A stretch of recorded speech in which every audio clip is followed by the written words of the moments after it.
You're gonna need to run to someone. Left alone, you'll just freeze up.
Yes, it is my pleasure once again to announce that we've been joined by the University Secretary, Mr. Katongole Arthur. You're most welcome and thank you for being part of us. Let us welcome our University Secretary. Yes.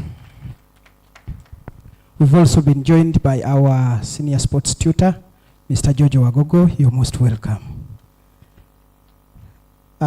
Right about now, without any further ado, let us raise for the anthems. After the anthems, I'll politely request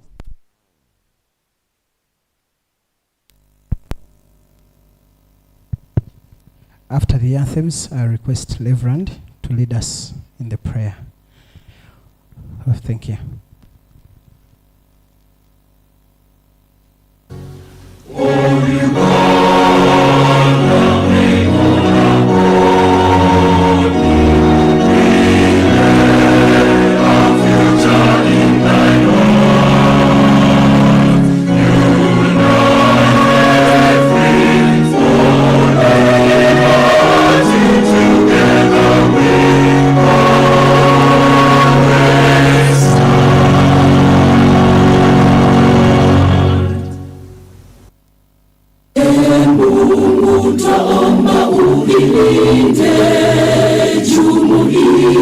Afrika Mashariki, tuwezeshe kuishi kwa amani, tutimize na malengo yetu.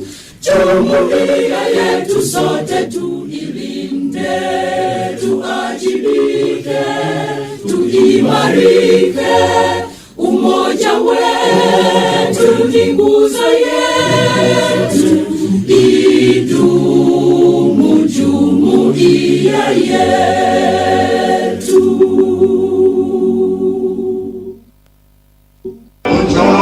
Kyambogo University, what a mighty center you are.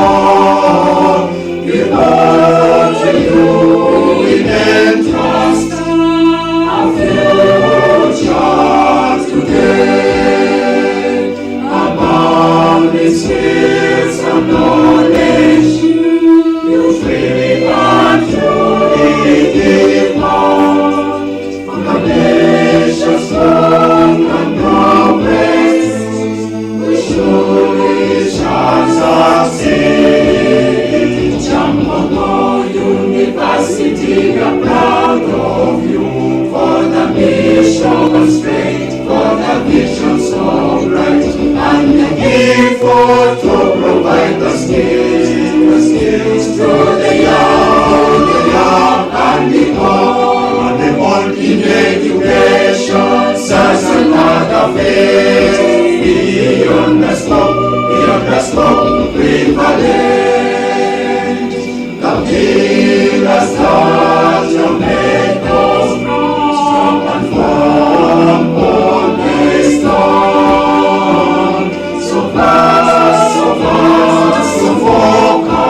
University, we are proud of you for the mission straight, for the vision so bright, and the effort to provide the skills for the young and the old in education, science and other fields, beyond the smoke, prevalent.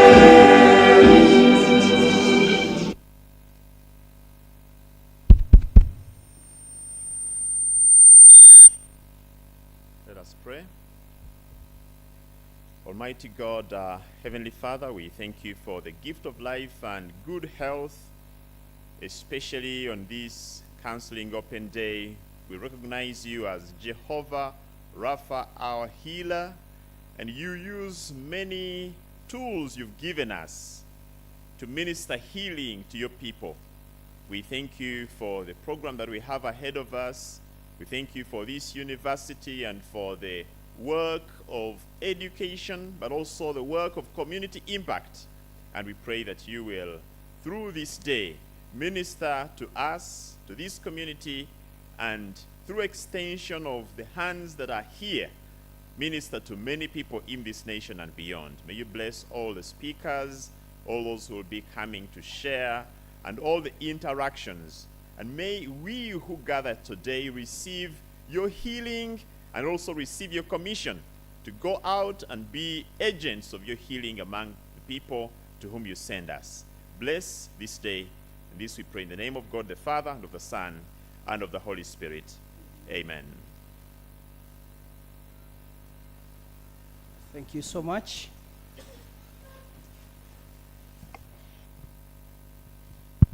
Thank you so much for the anthems, and thank you so much, Reverend, for the prayer.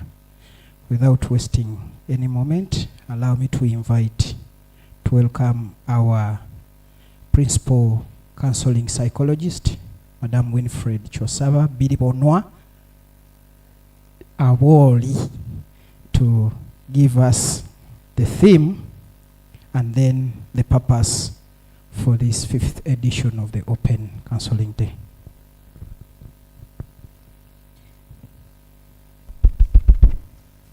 Thank you.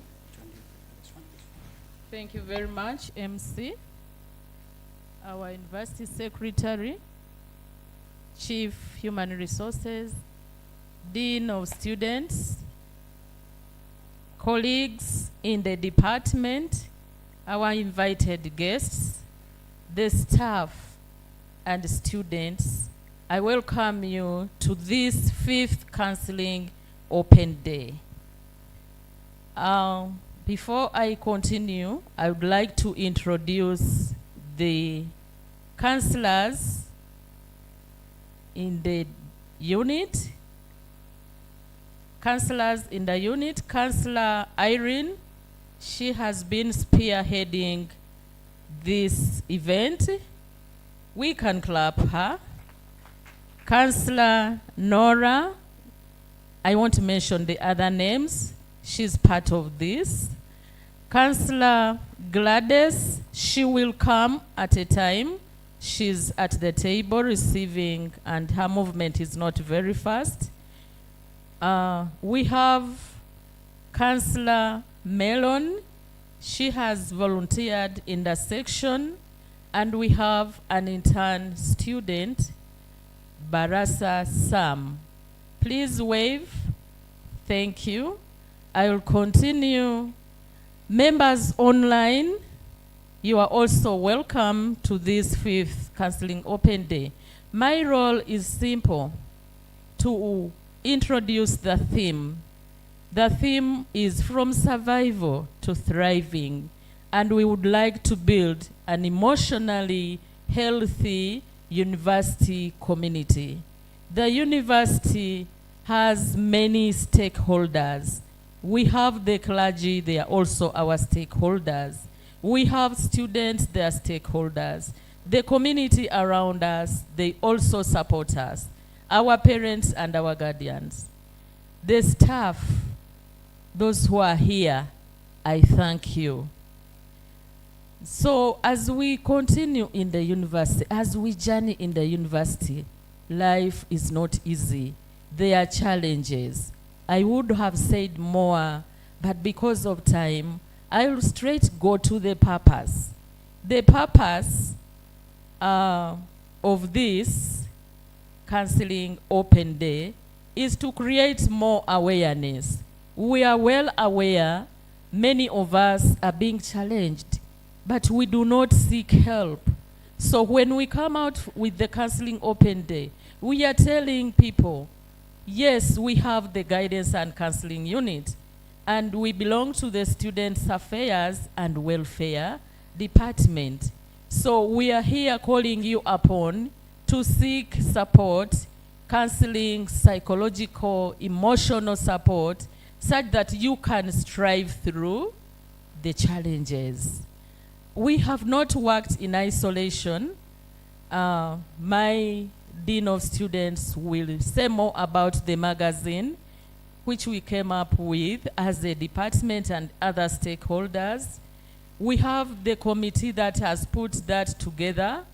I would like to recognize members. Please just stand up. Those who are inside here and you have contributed to the magazine. Please wave. You can wave. I would like to thank you. We would like to thank some of the partners here and those who have not yet arrived for the support you have given us. The MC has been mentioning them. I will not repeat them. So on this day, we encourage you to move forward, seek for support, and avoid mental health challenges. For a better tomorrow, remember SDG 3, well-being. We are in a university. It is an educational issue also, but we cannot perform without academic excellency. If we don't have academic excellency, nothing much can happen. And if we are not emotionally stable, nothing much can happen. I would like to thank top management for the support they have given us and all the members who have supported us for this Counseling Open Day. Let us move from surviving and we thrive. Knowledge and skills for service. Thank you.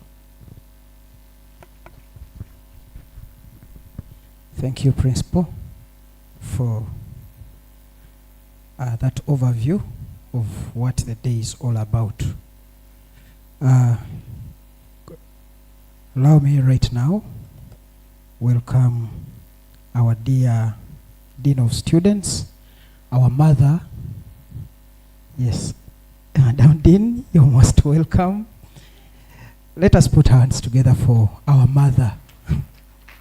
Okay.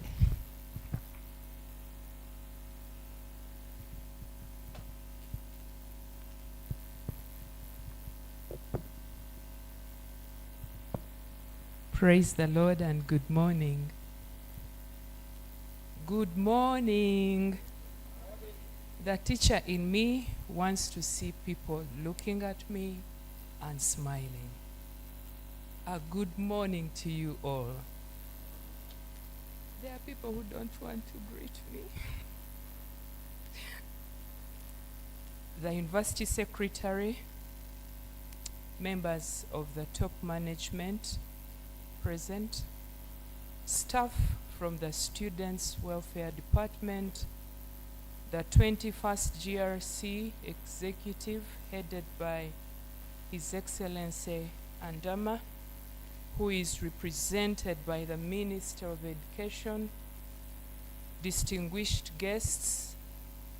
I greet you all in the name of our Lord Jesus Christ and thank you so much for being part of this wonderful day. Our theme is From Survival to Thriving, building emotionally healthy university communities. The Counseling Open Day serves as a call to action, transforming from a reactive stance in crisis to a proactive effort to foster emotionally resilient communities. Frequently, our focus has been on mere survival, such as passing exams, managing stress, and overcoming challenges. But today, we turn our focus to thriving. We are exploring a culture where students and staff excel academically, emotionally, and socially. In such an environment, resilience is not just a popular term, but a real experience. Ladies and gentlemen, for us to build emotionally healthy communities, we need to have spaces where mental health is prioritized, not stigmatized. We need spaces where conversations are open, honest, and supportive. We need spaces where help seeking is seen as a sign of strength, not a weakness. We need spaces where we are equipped with skills for emotional regulation, relationships, and stress management. Kyambogo University is committed to this vision. We are investing in resources, training, and partnerships to ensure our students and staff are equipped to succeed. On this note, ladies and gentlemen, allow me thank the university management for always being on our side, for supporting our programs, for funding us. I'm very grateful to God that Uncle Mane is here, the university secretary. Sir, we thank you very much. That is his other name for those who didn't know. If he does not sign, you will not get the money.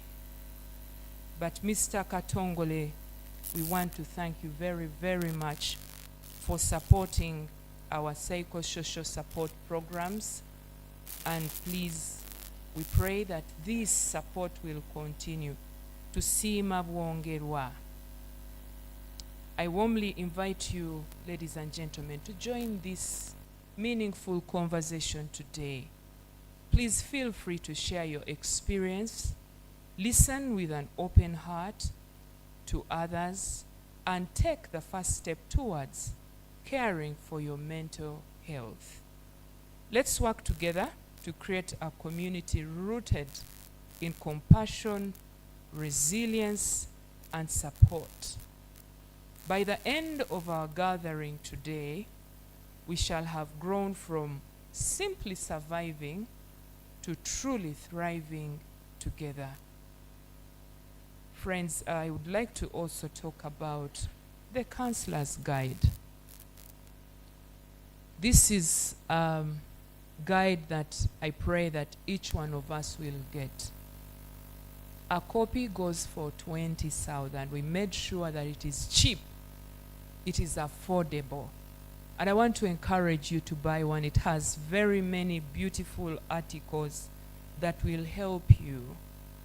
You'll need to know what happens beyond the classroom for the students. You'll need to know that. You'll need to know the power of forgiveness. You'll need to understand the healing layers. You know, many times we say, oh, I think I am healed, I am okay after a traumatic experience. But friends, there are stages you go through for you to be completely healed. You'll need to know the emotional well-being. And I want to encourage each one of us to kindly pick a copy.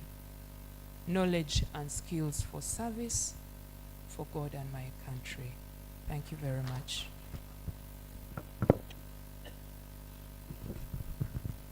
Thank you so much, Mama. for that wonderful message. Allow me to also recognize Focus on Recovery 4. I don't know whether they are here. Thank you so much for supporting us.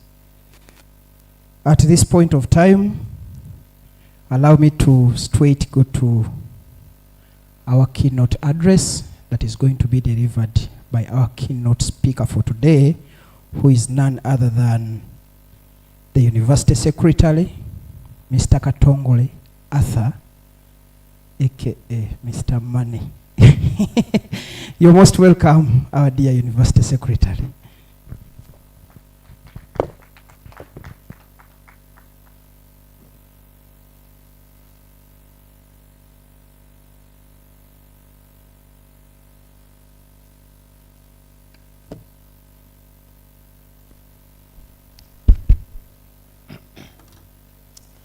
Yes, good morning. I've been introduced, but I wish to recognize the clergy which is here. I've just checked. I was very sure of the Anglican, the Catholic, but I'm also seeing the photo for the seventh day. You are most welcome. I think we are meeting for the first time. Okay, but these others acting. I'm wondering how the Uncle Money, the way you call it, can now be a keynote speaker on a counseling day. But he will struggle to see where to fit.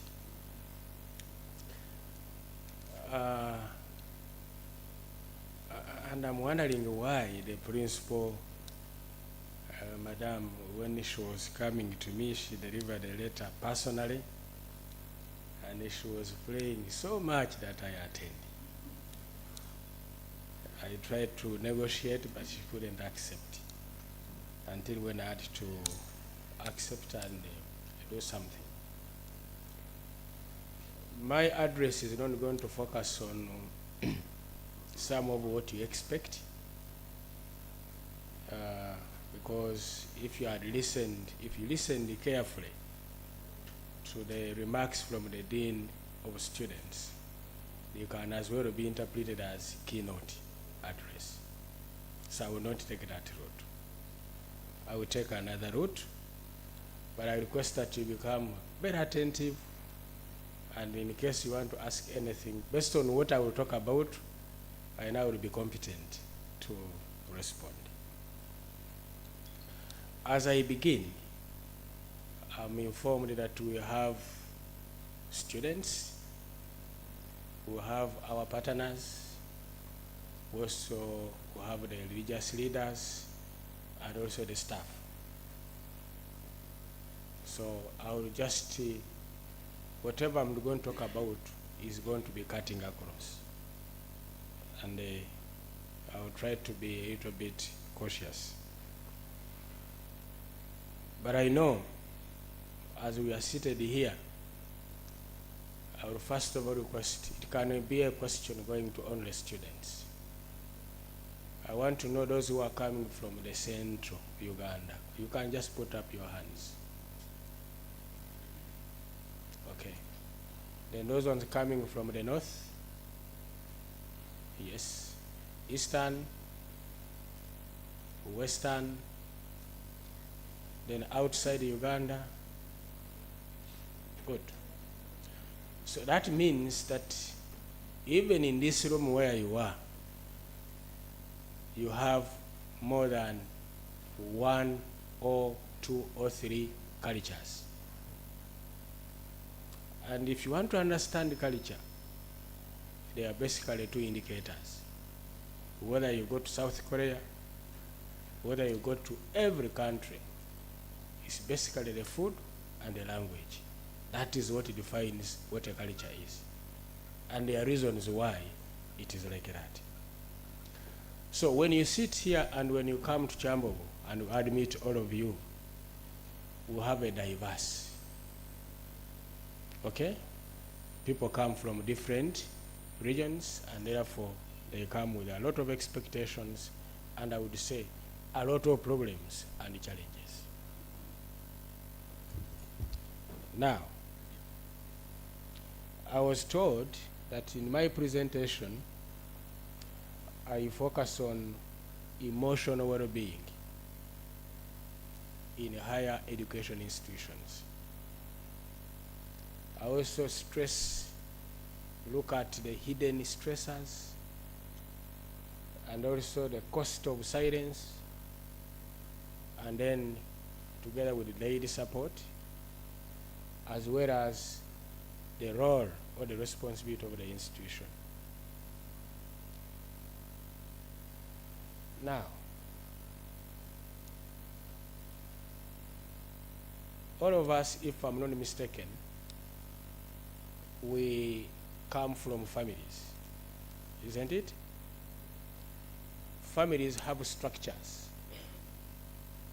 If you're still lucky and you have your parents, you have your father, you have your mother, you have your elder brother, okay? You have your guardian. Now, you will see that those people who are above you, they have power and authority, okay? And your work as a child is to follow, okay? Whether you want it or not, there are rules, isn't it? And those rules in most cases are not negotiated. And it is typical to African families. You don't discuss with your dad.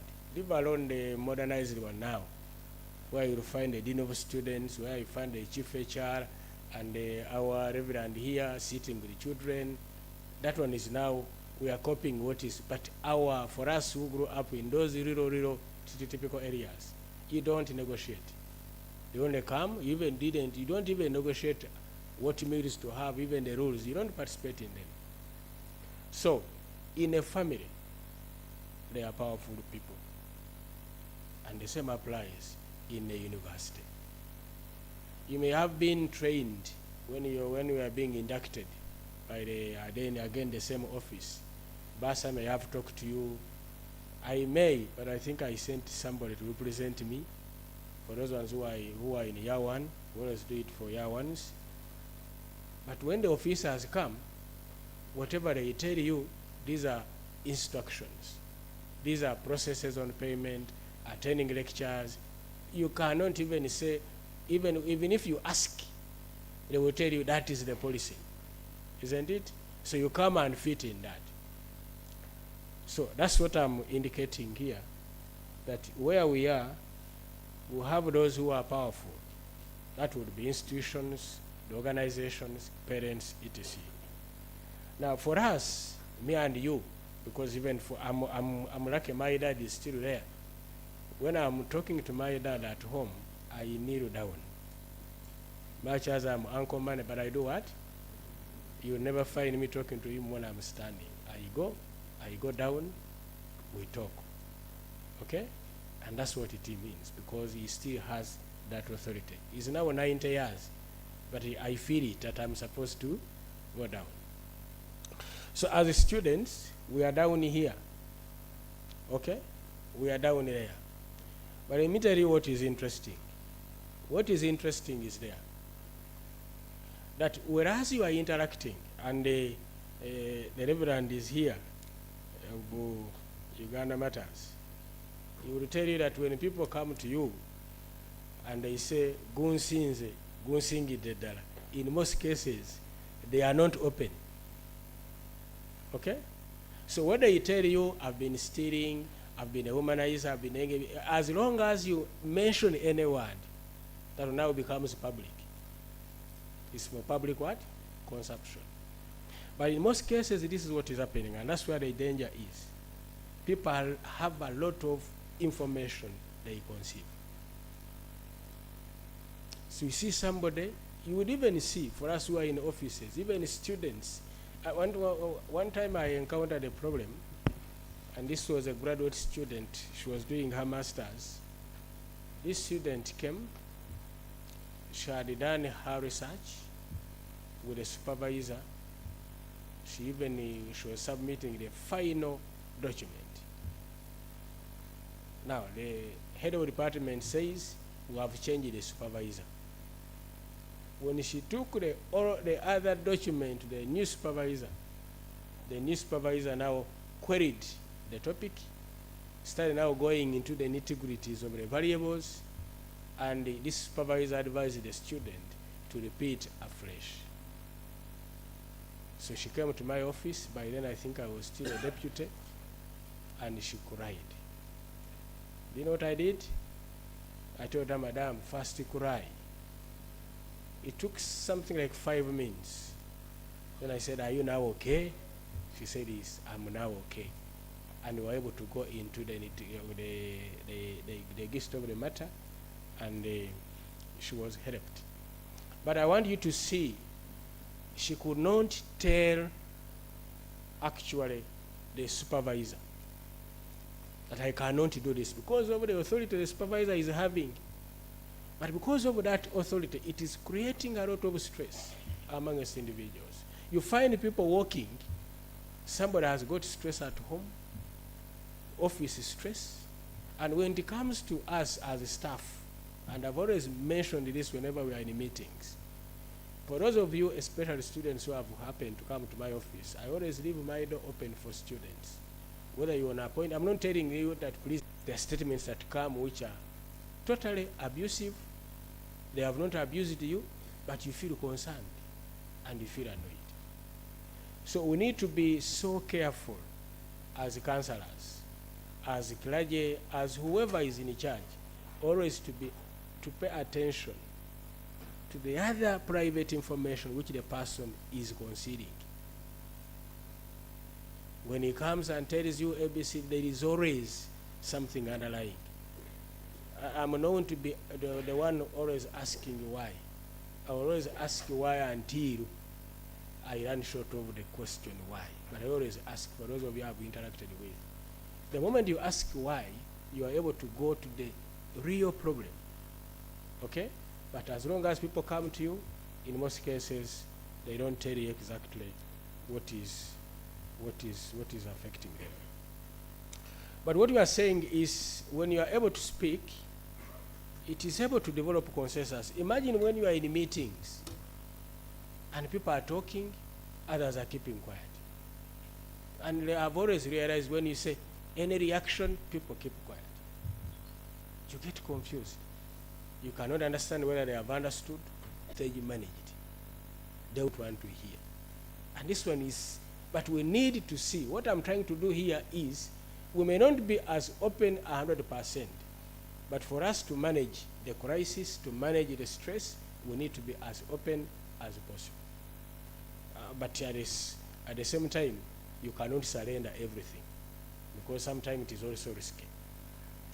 So, but you will have a challenge where people are hiding information, because the unspoken actually always has a particular effect. Now I'm here. He's calling me Uncle Money. Everybody is saying Uncle Money. But if we put a curtain between me and them, what you will watch will be different. They will say, kasaja katu tamako. These things happen. Now, what people speak are off stage is more important than what they tell you when they are with you.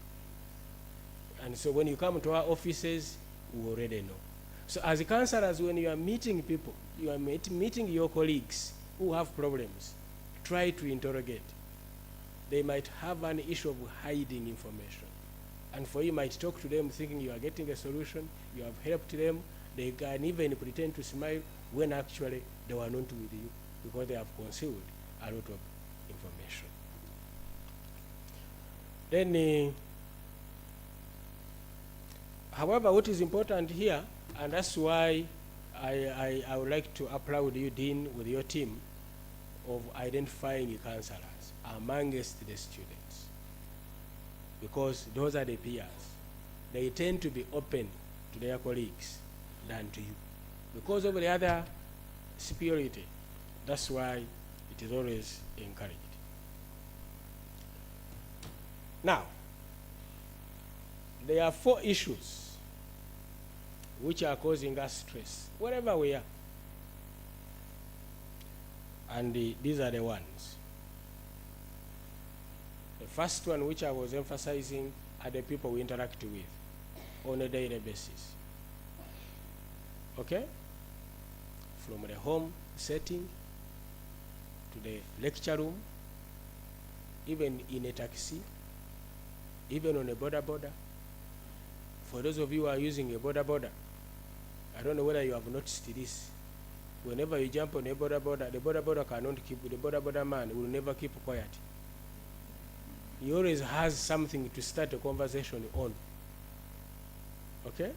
No wonder some of them could be informers. He will immediately start with a story. But depending on the discussion, it would be a problem which is causing you stress. The places where we stay, from where we sleep, where we attend lectures from. I now have interacted with the leaders here, always complaining. Even when you are in the place, the way we move the chairs, there is a lot. The time. That's another issue. There are people who will be stressed by Friday. There are those who can even be stressed in the morning. Okay? There are those who will be stressed whenever you start serving food. So it depends. Okay? But I will tell you as I proceed how to manage that. The words. And now this one is common. We are in a generation, Reverend and other colleagues, we are in a generation where people are not they are not cautious over the words they use. And these words, by the way, that's why I started by asking, because all of us are from different regions. Words have different meaning. So that's why it is important for you to understand that if they have different meanings, how do I package it? Okay? If somebody comes to you and is shouting at you, would you also shout at him? I will take you through that. But the words we use have done a lot to stress people. Some of them could be, by the way, even without words, any communication, it can even be through actions. It has issues. I've seen people having, especially, it is more common in girls, especially when they have some kind of broken relationships.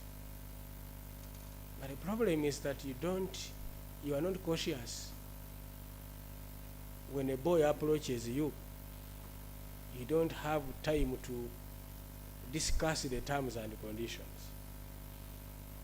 He will come with only one word, love, and you believe in that one. But you have not agreed on the terms and conditions. Now you start complaining how it has shifted. But you never agreed where it will be. So those are issues, okay, where you need to be. So based on all those 4 dimensions, you will see the face you will be having. And that face will lead you to the situation where you will be angry. I think you have come across people who are so angry that you look at the face and say, better run away from here. You find others actually when they are so fearful. And we see such people, by the way, even in offices. Immediately on something very small, no, this one I think US we cannot. I've always told the people, for my seat in office to take a decision. As long as my conscience tells me what I'm doing is right, I will do it.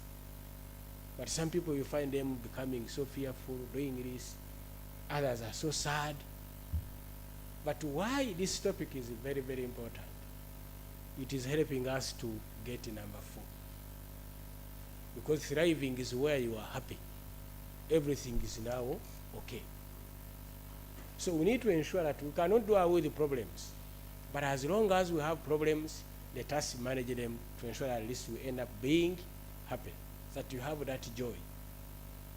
And I think you have seen the person who is happy can even give everything, including money, as long as you are happy. Okay? And that's where all of us, we are struggling to be. Now, I want to focus on the issue of emotions, because this is very critical, and that's where we are having issues, all of us. That's where we actually lose. And this one does not segregate anybody, all of us, by the way. Whether you are in the church, because I'm sorry, Reverend, these days even the church has issues across. So we need to find out. I saw recently one of the video, the clip moving when we were in our church, we were trying to elect the leaders. But what used to happen in the recent, in January and February, we saw it also in the church. So we are wondering where are we heading. But for me, I'm not surprised, because these are the same people who come to church. That now gives another additional responsibility to the church to see how to address that.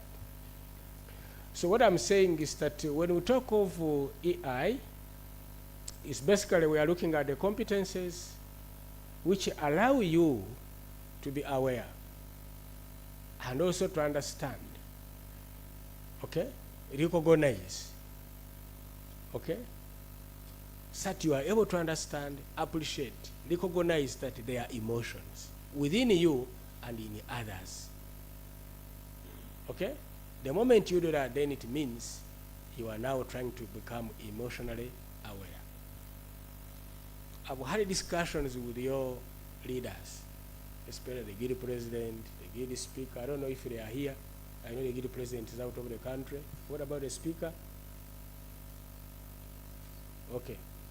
So I'm always in interaction with them, but this is what I tell them, that in whatever you do, try to understand that what you do does not affect majorly your constituency. Because you may have to have an argument on an issue, which is okay, and you want to please a particular group, but there's another group that is silent, that also needs to be brought on board. So you need to be aware of those competencies. In other words, you do a SWOT analysis on that concept of emotional intelligence. But I wanted you to know that if you are aware and your level of emotional intelligence is high, those are the benefits. You will have the motivation, okay? You will have to have friends. You will be focused. I've had issues, by the way, and I'm wondering, colleagues, students, there's already something which is very, very interesting, which we need to do research. I know the PhDs are here. They can continue to do research in that. People have talked about it, but they have not come up with the reasons which can guide us. I see people celebrating at P7 when their children have scored 4. Now, at A level, they have switched away from these distinctions to A, B, C, what, which are yet to understand. But even without understanding, you see people celebrating. So, but let me just refer to the previous curriculum we've been having. People celebrate a 4 score, they celebrate an 8, they celebrate the 20. Come to the university, somebody gets a pass degree. Where is the problem? Somebody succeeded at primary, succeeded at O level and A level with the highest. Why? There are so many factors. Okay? So many factors. So now, as education institutions, we need to tease that one out. Because if somebody has been bright, because I don't believe that there could be those ones, the outliers, but as long as you get a 4, you get 8, and you get 20, you are brilliant. But why do you get a pass degree? That means you didn't, okay? You didn't appreciate exactly what you But I know some of the reasons could be they are highly controlled there, and when you come to university, there is no uniform, you behave there, but there must be a reason. Because if you get a 4, an 8, and a 20, that one automatically creates a motivation, and we expect you to be performing. But why? So we see such people being contented, they have the peace of mind, they can easily connect, they have self-control, and they can be autonomous. They can do things that they are their own, and that is okay. And that's where all of us are actually struggling to be. Okay? Now, if it is low, those are the fears. Those are the implications. You see people being alone. If you see those indicators, counselors, please, and the students, when you say person who is always alone, who is always fearful, is always reserved, he depends on others, is having depression, is disappointed, is frustrated, they have anger, they are bitter. Every time they talk about anything is failure, then there's a problem. If you cannot manage it, please contact your other colleagues to give you support. Now, how do you manage? I'm going to take you through 4 stages, which is going to help you as counselors, which is going to help you as students. And I will try to, there are basically 4 stages. The first stage is what we call self-awareness. You need, before you even think about anything else, you need to be aware of who you are. Okay? Mr. Ongriani here must sit in one room, look at himself to understand who he is. The US standing here must sit somewhere and look at him, do a self-reflection to be able to understand who you are. Now, when you understand who you are, then you manage yourself. And that's why I'm saying that as long as you know how you feel at any single moment, okay, especially when it comes to taking a decision, please, if, for example, you're a person that once you go in a bar and you only take 1 bottle of beer, and all the monies you have can be given to anybody who is around you, the way you can manage yourself, just pick the money you can drink for 1 bottle, the rest leave it home. Okay? If you're a person after 1 sip, you start now looking at a girl, very beautiful, you start touching it, please avoid. Okay? If you feel that for me, I cannot, whenever you see money, my mind changes. Don't do accounting and finance. If you feel that for me, there is one, actually I have the daughter to my, in fact to my brother. I was at school on Sunday, and I was asking her, she's doing BCM, what course do you want to do? She told me she wants to do pharmacy. I said, why not medicine? She told me, uncle, I fear dead bodies. I don't want to touch any blood. And that was it. So you need to understand yourself. Okay? You need to understand yourself. Let me just give you one case. The recent one. It has been, in fact, in social media. This person who is alleged to have killed a boy because he found a boy with his daughter. That's a typical example. He ought to have understood that for me, when I am faced with a problem, this is how I react. The best way, he wouldn't have gone there. He would immediately go to police, either bring a padlock, lock, and then go and call other people. But because he didn't do it, you see where he is now. So you must be aware of yourself, your weaknesses, your strength, and then be able to manage yourself. The moment you do those 2 stages, then you come to these other 2. Basically, these ones, as long as you have understood yourself and you can manage yourself, please understand the feelings of others. It goes back to what I told you, the words you use. Understand how others will react.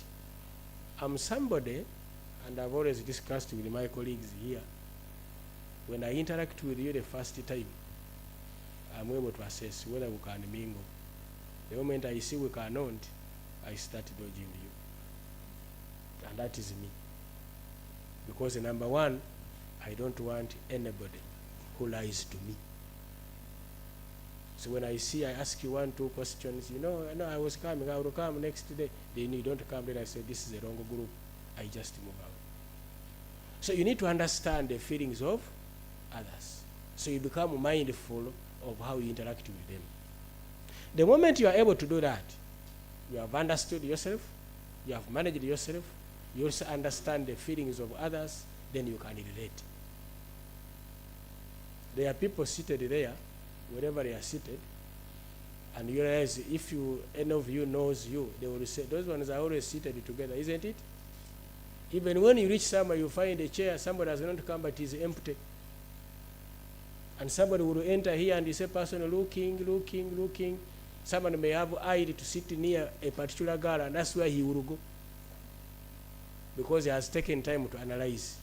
But once you sit there, and she has also done that analysis of emotional intelligence, you see her walking away. She will give excuse, I'm having a call. When she comes, she sits elsewhere. They know there is a problem. So that's how we need to look at those particular issues. Now, as I conclude, this is what I think we need to do. 1, we need to ensure myself, management, the dean and others, we need to ensure that we provide an environment that is conducive. The processes, the systems, and whatever we do must be conducive. If we don't do it, we'll be causing stress to students. We'll be causing stress to our colleagues. Because I know sometimes when we don't address your issues, we become the stressors. Number 2, people need to have peer support. And that's why you are having now the counselors who are students. They need to support each other. For you who are leading teams, please ensure that your teams are working together to rescue a problem. I can tell you, Dean, when we were discussing, I think is it in one of the Auditor General's report, they made a comment that actually if we don't fix issues, we are likely to cause stress in students. And this one happens, by the way. Unfortunately, some responsible people are not here. But I always raise concern when you delay to release results to students on time. That one I can tell you, as management, as Senate, there is a lot we need to do. Because that particular score is going to put either a bad face or a good face to a student. And it will be a motivator, because the student is able to know and able to compute the CGPA. But when it is not visible, then it creates a problem and so many questions. So peer support is very, very critical, especially when you work in teams. And you need, at individual level, always to learn how to adapt and how to cope with particular situations. Colleagues, let me tell you this. The moment a problem comes to you and you look at it as a problem and you surrender, you are gone. You must first of all accept. Yesterday somebody was in my office. Yesterday, and is one of my colleagues. He was asking me, how do you manage yourself? I said, on what? I see sometimes when we are in meetings, questions are brought to you. Some of them, you will see people almost they are abusing you. When you are in parliament, but how do you manage to remain calm? I told him that is me, and for me what I do, I know I don't go to, because Reverend has not seen me in church every Sunday. That is true, but I belong to your group. But for me, this is what I do. The moment an issue comes to me, however challenging, the first statement I say, God, you are the one who has brought it, and you help me to maneuver. I do that. You can come and abuse me, I just look at you and I say, that is a challenge which God has presented to me, but I will manage it. And the first way to manage it is remaining calm, because I know it will go. But I've seen people here, HR is here, and even students, I've seen you, when you get a problem, somebody has died, they have chased somebody from school because of fees, etc. You start running up and down, you borrow money here, you babysit. I've always told the people, with or without money, the problem will go. You always go to hospital, isn't it? You reach there, your patient is even converging, you are having a problem, you start panicking, you meet the doctor, the first thing you want the doctor to do is to administer the medicine. And the doctor and the nurses will say, okay, let us go for the tests. They take their time. They babysit. The results will take an hour. They now put you in the room. But for you feel they are not working. But that is how they are trained. Actually, I was interacting with one of my brother and he told me, if somebody is to die, that person will die. But there is a protocol which they must actually follow. So avoid being alone. Always learn how to associate. I've realized that the moment you meet, even if you are two, and talk about an issue, it is halfway done. And those are some of the techniques. Sometimes when I'm so much stressed, I move away from here. There is a place where I usually go. I sit there alone, listen to music, reflect. Within 30 minutes, I'm back. A good chance I don't take alcohol, so I'm always 24 hours, very sober. I know it is a problem to some people, but that is me. So as I end, I encourage you. There's only one solution to all the problems you have, and that is God. He's the only one, wherever you are. You will have a problem, but always, please, remember him. And let me tell you this. I've come to prove that most people who are orphans, who have lost their mother and their fathers, the only solution is God. I've seen those people maneuvering. I don't know whether you have seen it the same. The parents have gone, but those people will survive. And they are surviving because of the mercy of God. I think I can stop there. At the moment, I don't know whether there is a session for questions. If it is there, I don't expect them to be so much, because I only came to give a keynote address, just to prompt your thinking and to prompt the way you look at issues. Thank you so much. Thank you so much, our dear US, for that key address. I want to believe that we are well contented, but in case you have made maybe one observation, can use about 3 minutes to give out that observation. Any questions, concern, comment, observation, feel free. If we don't have, then oh yes, let me have a mentor. Come and take this microphone. Oh, there is one there. Yes, please make it short, keep it short.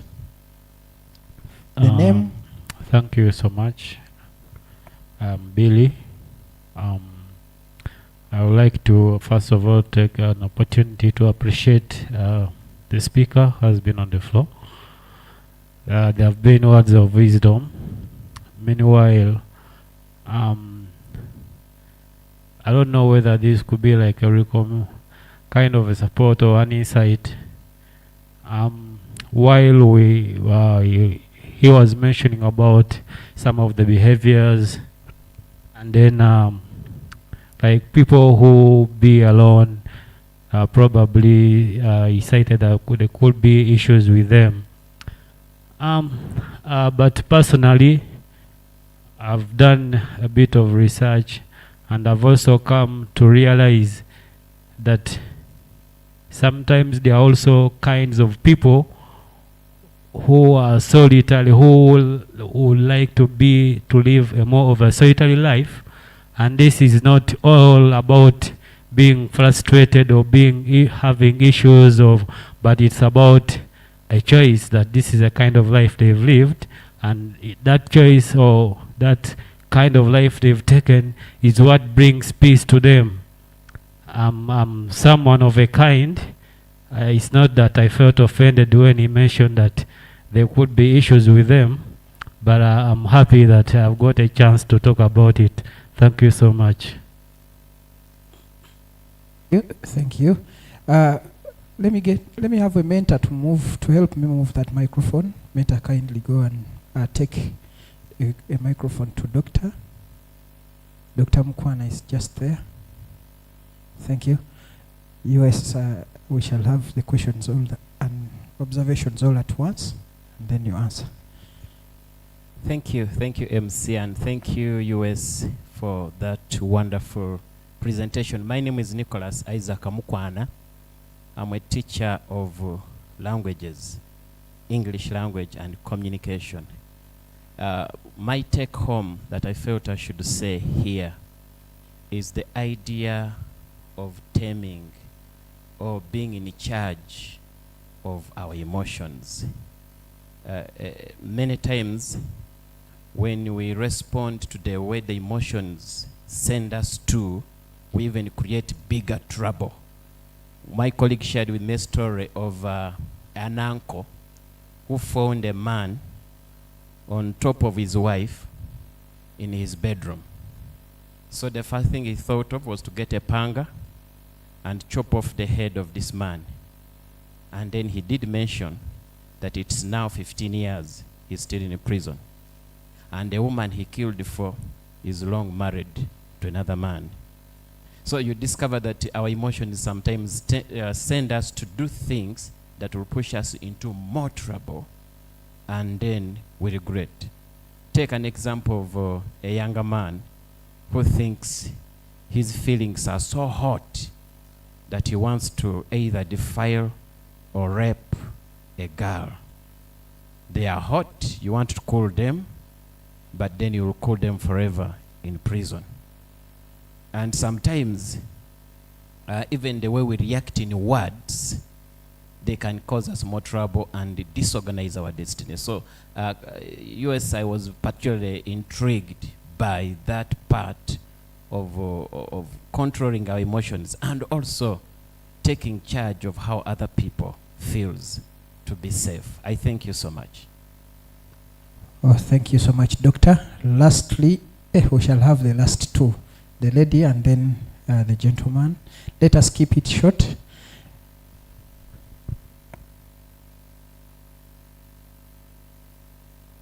With all greeting to you, protocol observed.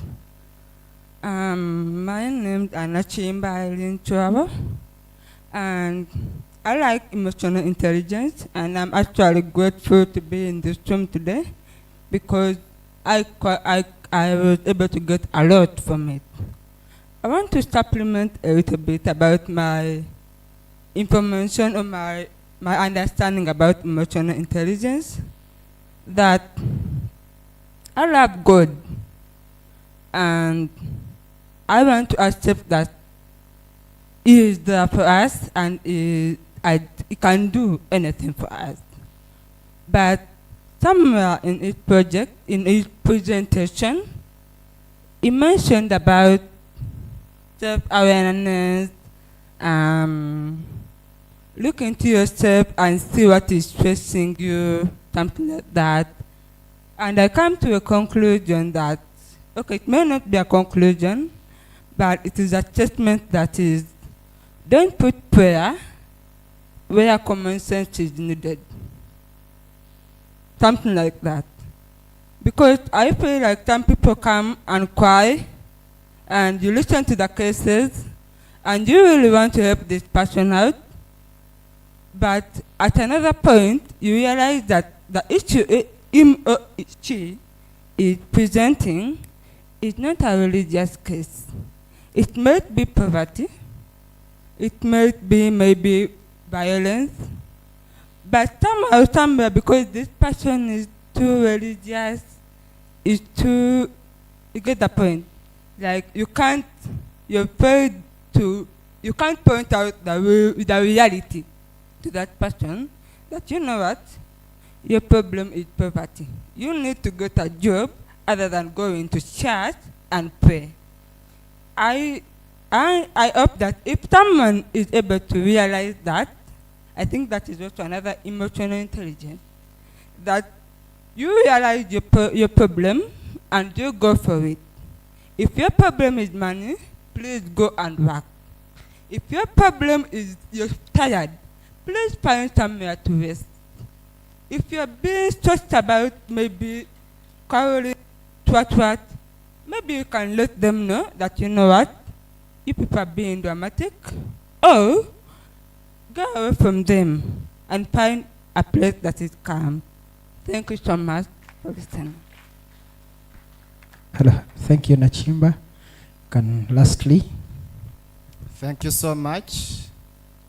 Protocol observed. My name is Kamot Alex. I'm a student doing Bachelor of Arts in Education.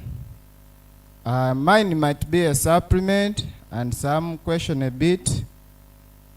Dear colleagues, at times we affect our emotions, maybe through causing depression, stress, but some of them we cause them to ourselves intentionally.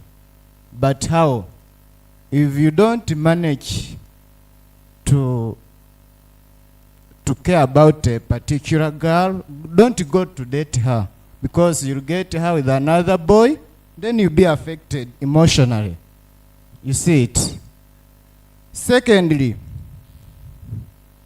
as the secretary said, we have to respond to the authorities, but at times even the authorities cause us some stress and depression, mostly here at university. How? First of all, I'm a finalist. As per now, I don't know whether I'll graduate or not, because I don't have all my results. So I don't know, I'm going to get a 40 or a 50, something sort of like that, but... So of last year who joined, some of them have not gotten the IDs. The point I'm trying to bring out here is, we are not secure that they get the gate. They come and talk to our girls here. Even some women can come and talk to our boys here. So it is two-way. Nowadays it's point not... noted. Any other point? Okay. As you conclude. Then lastly, it is on a sad note. Last year, one of the students was expelled. Among the 17, I'm sorry to say this. When that guy was expelled, he got tortured, and that man died. We buried that guy last year. So my question is, sometimes before we expel these students, even if they have issues with the university, let's be giving them second chance. So that at the end of the day, if you give them 1 week, they come back. These people will revive themselves and they will continue very well. Thank you so much. Point Thank you very much. Point noted. Okay, allow me to now invite the university secretary to probably say something. You're welcome.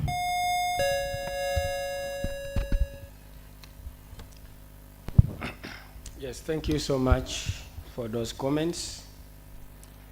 I'll respond to those ones where I have the answers, then the rest I will route them where they are supposed to go. But if I have some answer, I will try to provide it. The first person, and when he came actually, he proved so. He found another man with his wife. This man didn't say anything. He didn't quarrel. He only sat in the sitting room.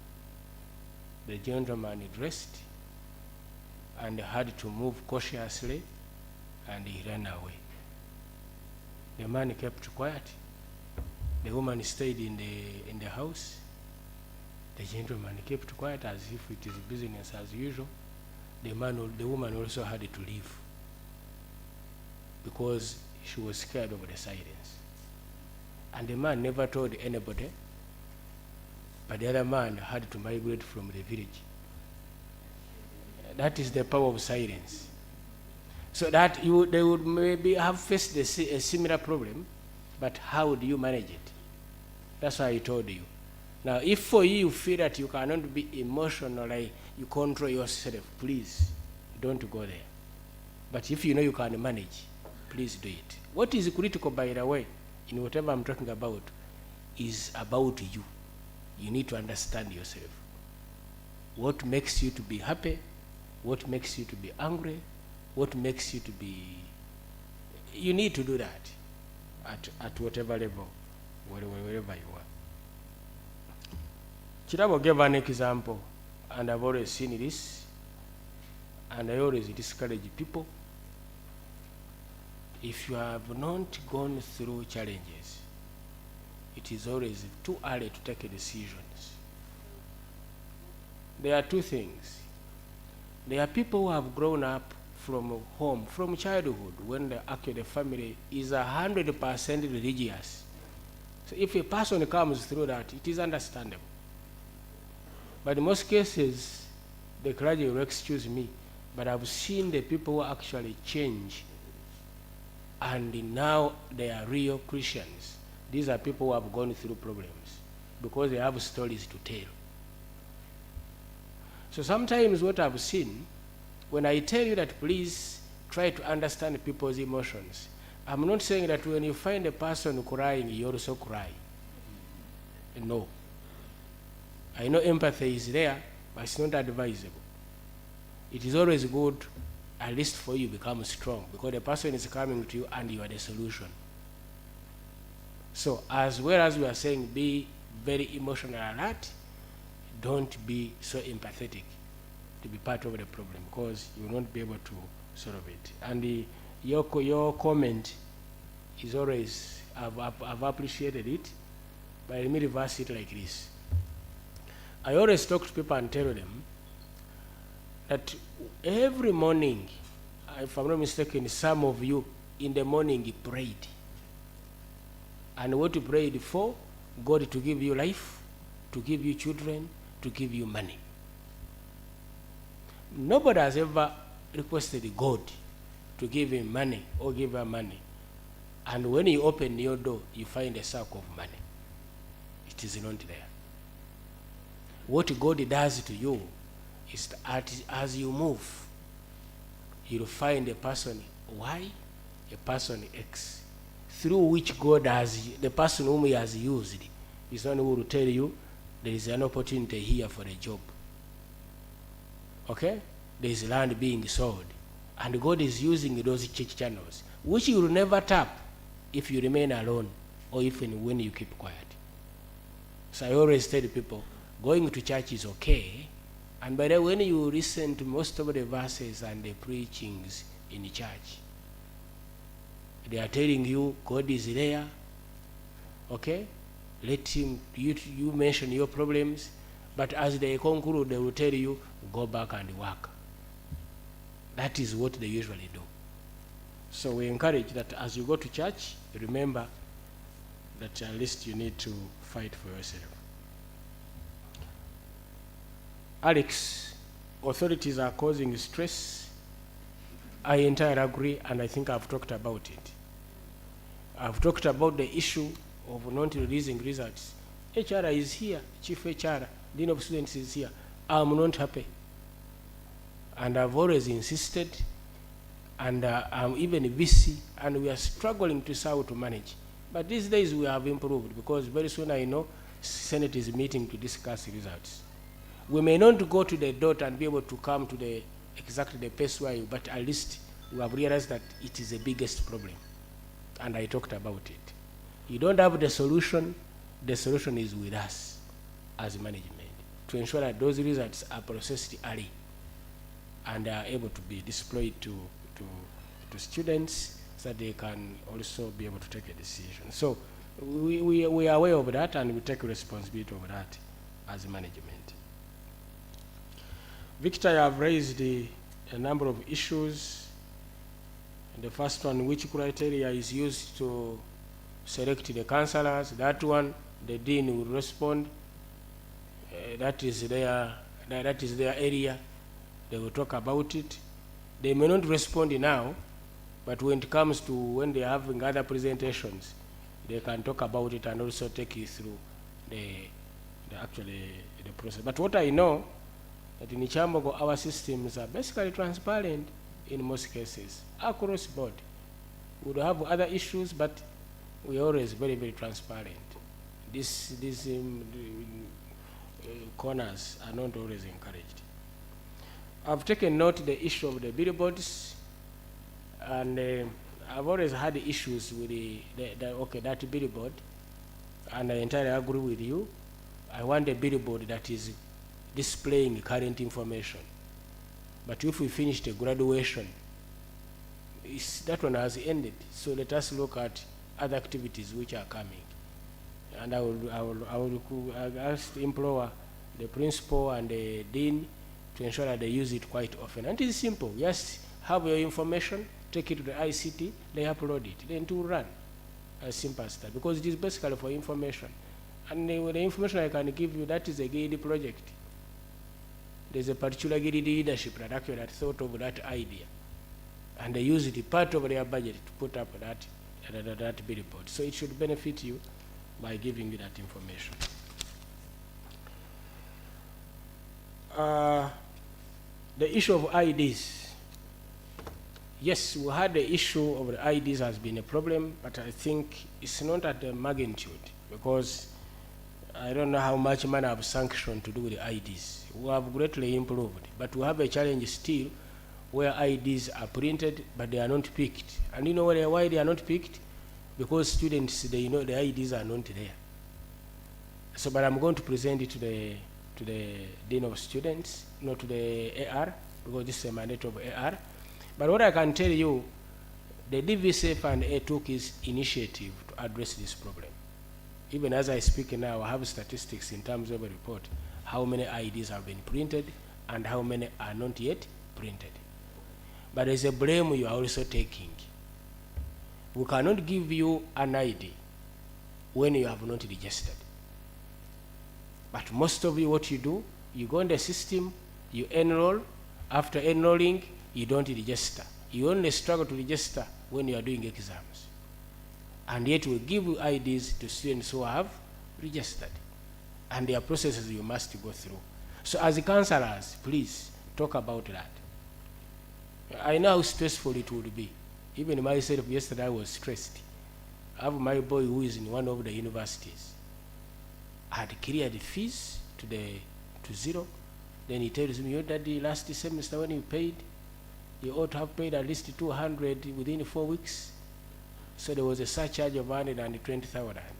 Even this time, you paid late. There is a late fee of 20. So I have to pay that. But I paid it also. I said, this is not fair. I've cleared the entire fees, but I have to pay it. But I know it is always very stressful. But try to tell your colleagues always to enroll, be able to clear the dues, and register. Then we can now talk about the issue of the IDs. But we are trying to address this problem. Lastly, the students that were expelled, tortured, I doubt it's not the university that tortured the student. It could be other reasons, and the student passed on. That is unfortunate. But this is also a reminder. It goes back to what I was saying. We need, as students, to basically focus on the issue that brought you. Much as I'm telling people join groups, I'm saying join groups which are constructive. Don't join groups which are destructive. There is always a tendency of looking at the consequences, and you have a discussion on the consequences without looking at the root cause. The fact is, sir, we regret the death of the student, but we encourage you to behave. As long as you behave, it is okay. But the problem is, we focus and start blaming the institution. Why did you dismiss? But a dismissal, nobody wishes to dismiss a student. We also feel it, even dismissing a staff. But the conduct of the people, because at the end of the day, you end up in such situations. But I know of recent it has now improved. The discipline of students has greatly improved. Because for us, we say if there are issues where you feel you need to engage us, please engage us. Otherwise, with the moment you are subjected to disciplinary, sometimes it is beyond the control of an individual. Because these regulations are given to you, and I think each of you has a copy. So as you get a copy, you read, but also be mindful that if you do the contrary, the consequences are not good. I think I can stop there. Thank you so much.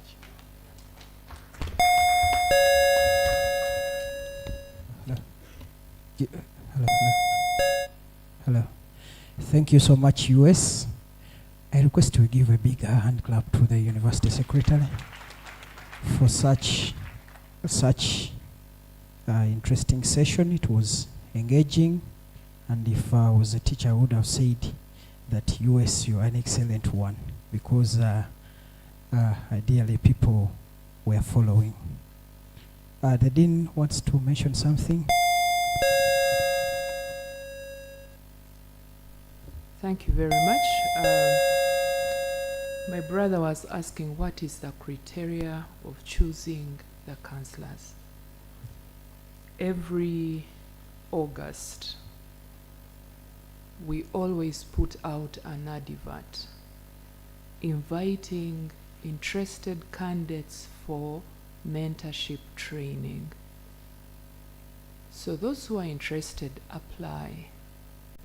When they apply, they go through a process. Not everybody qualifies really, because at some point we discovered that people come in with their interest to put in their political interest. That's not mentorship. So you go through vetting to make sure that by the time you qualify to be a mentor, you are truly tried and you're ready to. These leaders you see here, every year, they support 2,500 students. And I want all of us to clap for them. They have accepted to go in the spaces of students with challenges, and they work with them. At some point, we lost a student, and I moved with this mentor, and by the time we came back, it was 4 a.m. in the morning. And I don't remember this student mentor telling me, "Madam, pay me." So as you apply to be a mentor, just know you are giving back to the community, and there is no remuneration. But mentors, thank you very much. We are really, really grateful for your great input. Thank you.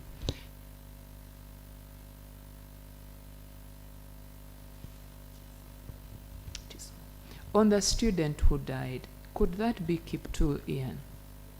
Now, friends, as counselors, you need to find out the right information. Because when you do not have the right information, you end up misinforming others. Kiptool traveled to Evander on the mother's graduation. On his way back, he got a border accident. When he got an accident, he was taken to Mulago. It was a bad accident. And that is how one thing led to the other, and Kiptool passed on. As an institution, if I would ask you, how did we cause his death? And Ian is not the only student. All the 17, I have personally followed them. I have a testimony here. Paul, stand up. Paul is another student who was suspended. Paul constructively used that time when he was out there. He went to a school and started teaching. While in the field, Paul got an accident. But by the very special grace of God, God gave us Paul back. He is healed. Reverend Nathan Mugalu Balirwana, who is a national adolescent mentorship specialist. You're most welcome, and thank you for being part of us. We are also joined by Miss Vivian Olga Kuda, who is the president of Clinical Psychological Association of Uganda. Madam President, you're most welcome, and thank you for being part of us. And lastly, allow me also to recognize the presence of our senior public relations officer, Madam Jennifer Sibo. You're most welcome. She's just seated there behind. We also have a team that is online watching us. We love you so much. At this point of time, allow me to invite the next presenter, who is none other than Mr. Richard Kemanano, who is our Chief Human Resource Officer, and he's going to present on mental health and staff performance of staff. Mental health and staff performance. You're most welcome.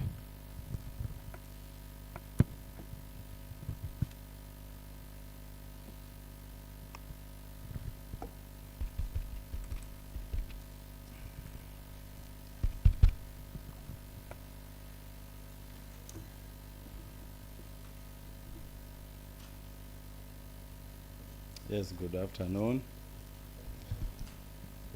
The University Secretary and the Dean of Students in absentia, our guests who have been introduced recently from the counseling fraternity, senior members of the Students' Welfare Department, staff and students gathered here. I greet you all from the Directorate of Human Resources. My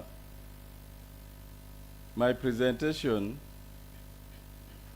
is on mental health and staff performance, and I'm very happy to state that it gives us a very big opportunity to interact over matters that concern not only staff, but also students, because most of the staff in Kyambogo, in one way or another, interact with the students. And before I present this that I have prepared, I would like to take some, by show of hands, how many of you students are also staff or employees? You are employed somewhere. How many of you? By show of hands. Are you shy to say that I'm a student in Kyambogo but also employed somewhere? I'm seeing very few hands. Okay. What about the staff here who are also students? Yes, I can see one or two. Okay. Also, before I scroll through that PowerPoint presentation, I just want to talk about employment relationship generally. And that relationship is just like any other relationship. Maybe boy and girlfriend. The university secretary talked about, hinted about that properly. She's a daughter to our secretary. And I am so impressed. I'd never heard her talking like that. I'm so much impressed. What's your name?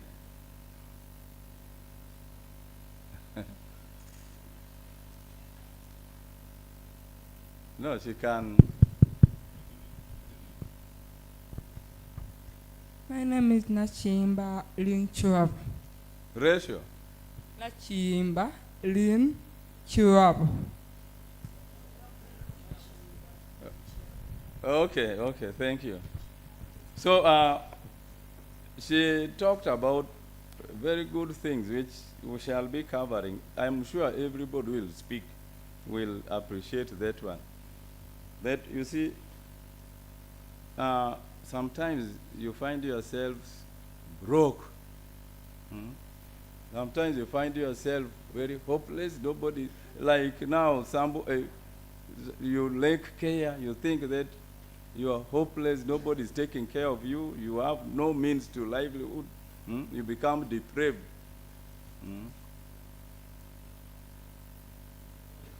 So those are some of the challenges that you will find, and it is all engaged in the talk about mental health. But I have carefully, I didn't want to talk about mental illness because that is where now things have been diagnosed that you are mentally disturbed. But I wanted just to concentrate on the daily mental issues, the ones we live with daily, and you have to either control or where you have to get assistance. And you can cope with it.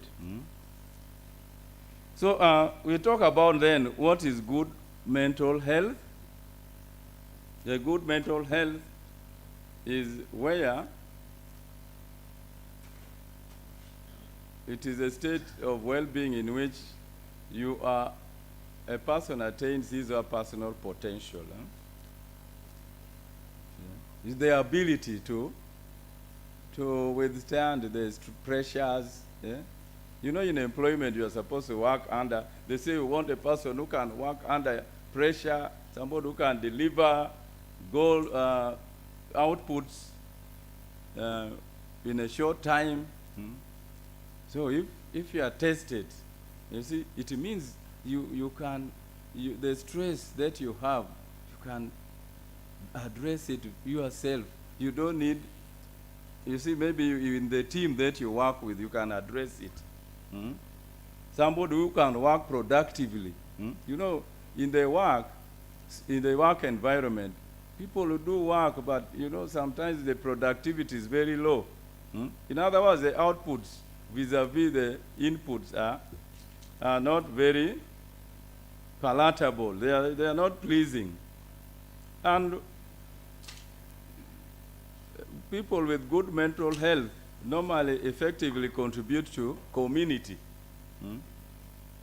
In the university, part of our work, we normally, when we are recruiting lecturers, community contribution is part of the requirements. They should demonstrate with evidence that they contribute to community. So in other words, when we are recruiting staff, we are recruiting people with good mental health. But I'm telling you, the factors are there that affect our mental health. But we are not saying that we are talking about mental illness, we want to concentrate on where people are coping with their daily life. You can manage your stress. If there are changes in the environment, you can adapt. You can recover from setbacks. Sometimes you lose your money, and you come so beset. You lose relatives. Normally you go through bereavement, but are you able to recover? Now, in relationship, the U.S. talked about those boy-girl relationship in the school. But there are also other relationships like associations. You have those associations from districts, regions, the tribes, and so on. Also, you have your small groups, maybe people from Nabingo, people from Gayaza. But the issue is, are they healthy relationships? So a mentally good person, somebody with good mental health, is a person who is able to form those good relationships, can mobilize yourself and sustain that relationship. So you start with family, friends, and colleagues. Sound decisions, expressing emotions in constructive ways. So I wouldn't like to venture so much, belabor, because a number of issues in emotional intelligence has been stated. Now, the next thing I want to share with you is the characteristics of mentally healthy people. And one is that you are purposeful. You draw meaning from your life, and you know that you are living for a purpose. You have sense, and if you have sense in your life, you are able to set yourself goals. You know that you are a student, you came from your family or from your community, and you want to achieve a career or an academic journey. You know that you have to pass, and you can set your goal, I want to pass with the first class. Then you set it. So that's why I was saying that this presentation is meant for staff, but it is applicable to students because it talks about general issues. And self-worth, your self-worth is driven when you have good self-esteem. You have good thinking about who you are. You are self-confident, and you avoid too much self-blame. There are people who, you see, when now you blame yourself at every instance. Yes, it is saying sorry does not mean self-blame, but also thinking that I have failed because of this and so on. You will end up getting, or you will end up chickening out, if I have to say it like that. We are talking about connection. That a mentally healthy person connects, builds and maintains healthy relationship with others. You manage your daily life and work productively. You regulate yourself emotionally. So, and at the end of it all, you are a resilient person. You can address your challenges. That is where stress is. Resilience is very important. And this is not only in the work life, but it is also experienced in your life, in your individual life, in your communities, in your student life, and your tribal life. Also in your WhatsApp life, you experience those. You have to be resilient. Now, the next thing I'm talking about is the staff performance, because we also have to bring out what exactly it refers to.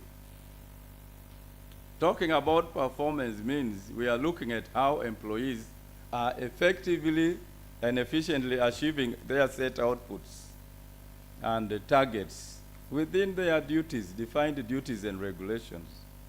And how they contribute to the attainment of the organizational goals. If you look at Kyambogo, we have beautiful vision to be a center of academic and professional excellence. We have a mission to deliver in all these academic fields, engineering, technology, arts, business, vocational.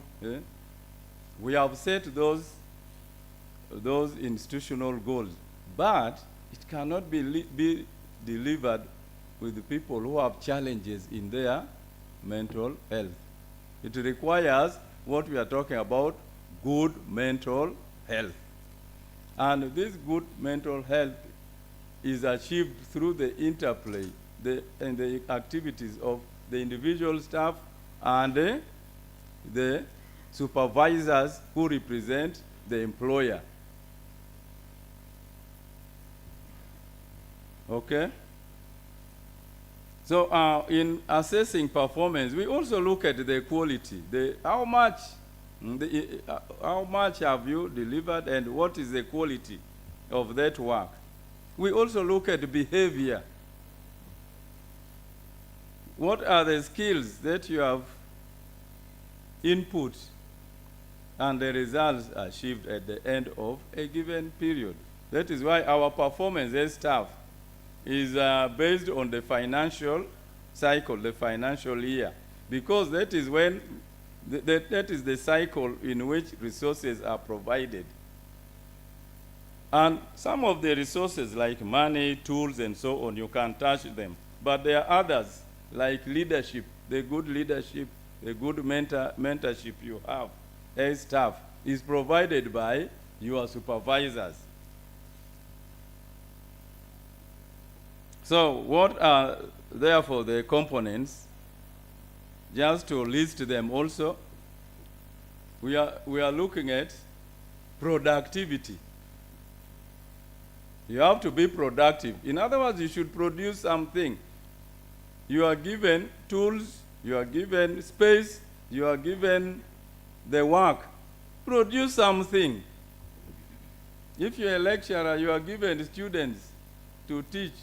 You are given the environment like this lecture room, this lecture auditorium. You are given this microphone to talk loud and clear.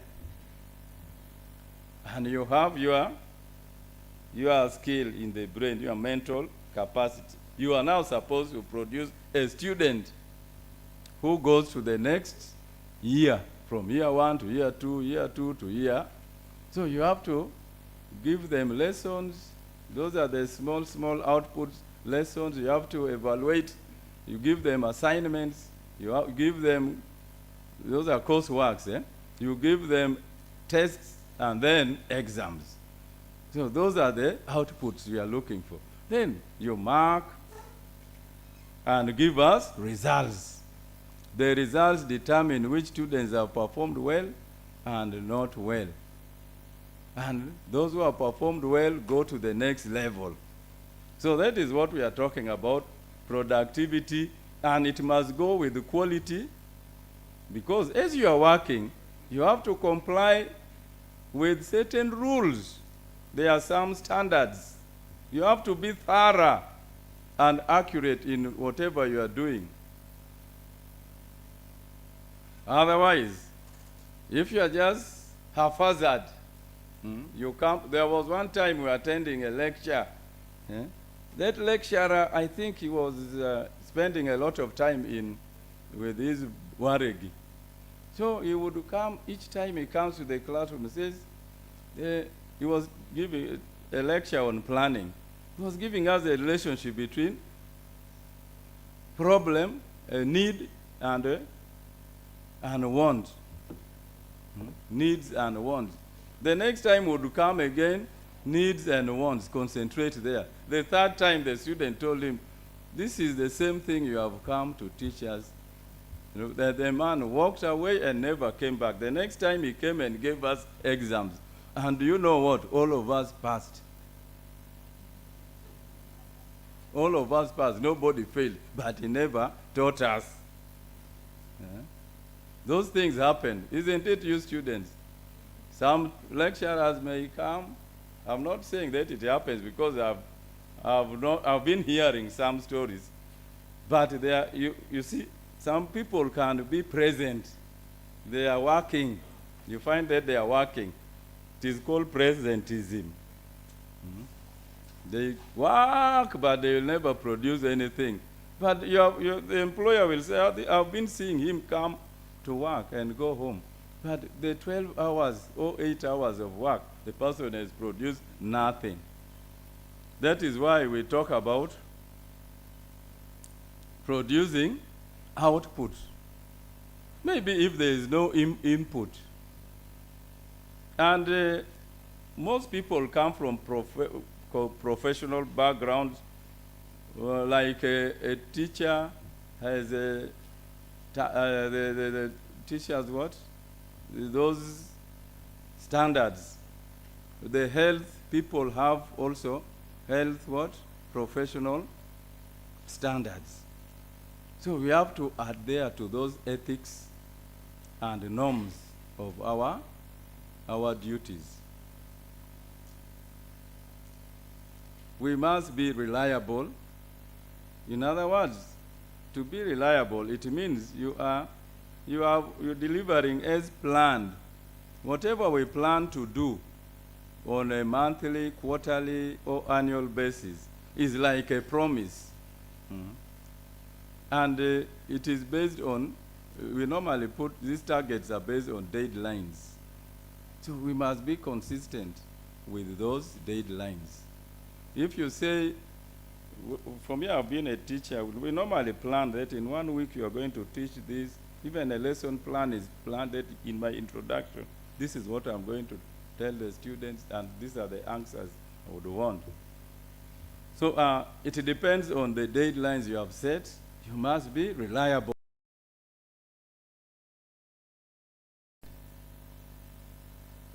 So the rest of the issues are like communication. In your guide there, I saw how you communicate effectively. And in every environment, whether it is a student or lecturer relationship, or staff, supervisor relationship, management, employee relationship, the communication must be very clear, and there must be feedback in the interaction, so that the interaction is known to be very appropriate. But if the interaction is that one of calling names, abusing each other, and so on, you will fail to notice that you are here for a purpose. That is why we talk of teamwork and collaboration, so that the staff who are teaming up are supposed to be able to work well with others and contribute to group outcomes. If you cannot talk about teamwork when you are not seeing the value of working with others. You know, to deliver in most of these institutions, you have to share work, you have to share tasks. And also you should be individuals who have initiative. Or you can adapt to changes. Efficiency is already indicated up in where we talk about productivity. You see, you can be, like you see in the war of Iran, Iraq, and so on. There's a lot of efficiency you can see there. They send their missiles and it lands on the target. And it is at a high speed. There are some, even they call them drones, which fly and they are just set by coordinates. That one shows how efficient they are. But efficiency, you know, it could be achieved very expensively. That is why in the ordinary work environment, we talk about effectiveness. That is what you can do with the resources you have. And also efficiency the rate at which you can meet, how fast you can meet the deadline. So, I have asked a question which I would also like to share. What are the factors that affect staff mental health? As I say, you also relate it to your student life. And I'm just going to outline them. In the work environment, you are normally assigned work and you have job demands. In the distribution of work within your unit, do you have what is adequate for you to do, or you are overloaded? Also changes in your responsibilities coming abrupt, or you are prepared for them. Then we talk about autonomy and control. Yeah? I imagine a situation where in every responsibility you are given, you should be given time to do it. You should be autonomous. And maybe there are other situations where you find you are over-controlled. Then another one, I talked about job description. And that one means the job must be clear to you. That job which is spelled out, all the responsibilities you are given must be clear. The work environment and the culture. You see, somebody say culture is related to what your language and what you eat.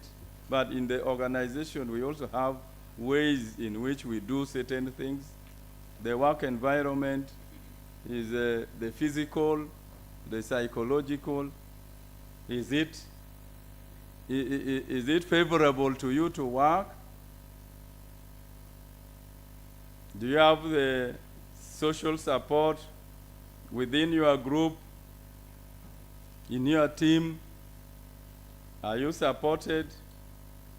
Or maybe you're a new employee and some people just look at you and shun you.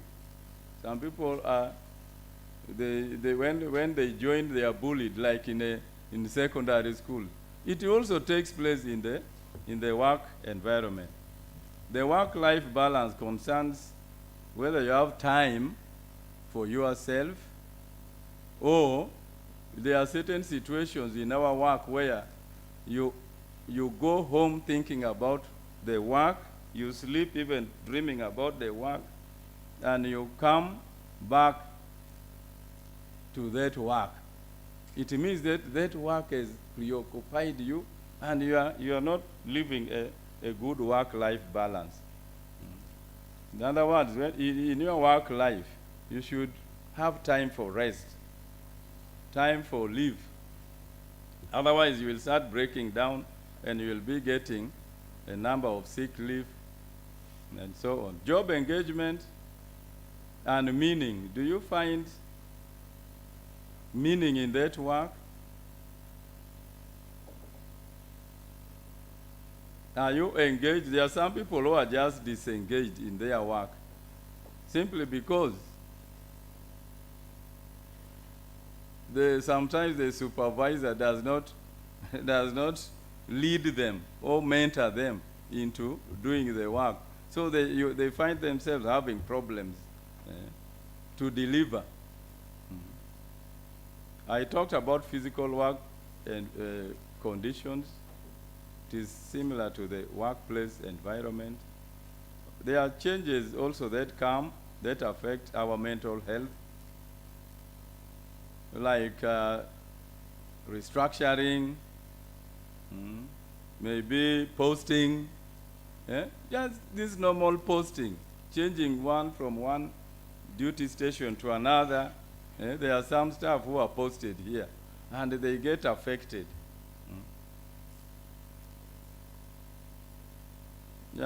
Physical work environment might involve even mere lighting in offices, lighting, air, plus the comfort of the seats. Even students, you need good seats, good boards like that, in order to learn. These days, even blackboards are being discouraged because you have to use chalk, which destabilizes the atmosphere. But it is no longer in vogue. There are also some individual factors. Your own psychological problems and how you are coping with your stress. Is it affecting you, your learning, or it affects your work? If it affects your work and you have not communicated it, the employer will start thinking.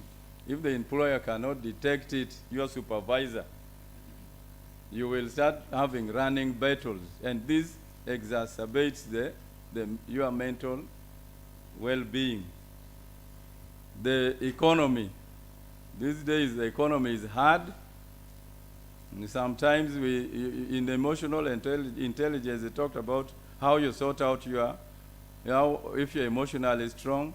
You don't run away from, you accept the fact, you don't run away from it, but you know how to fathom the heights. Now, the aspect of support systems and access to care, in employment relationship, there are certain services that are rendered. Like here we have counseling, the counseling department, where staff and employees can go for counseling.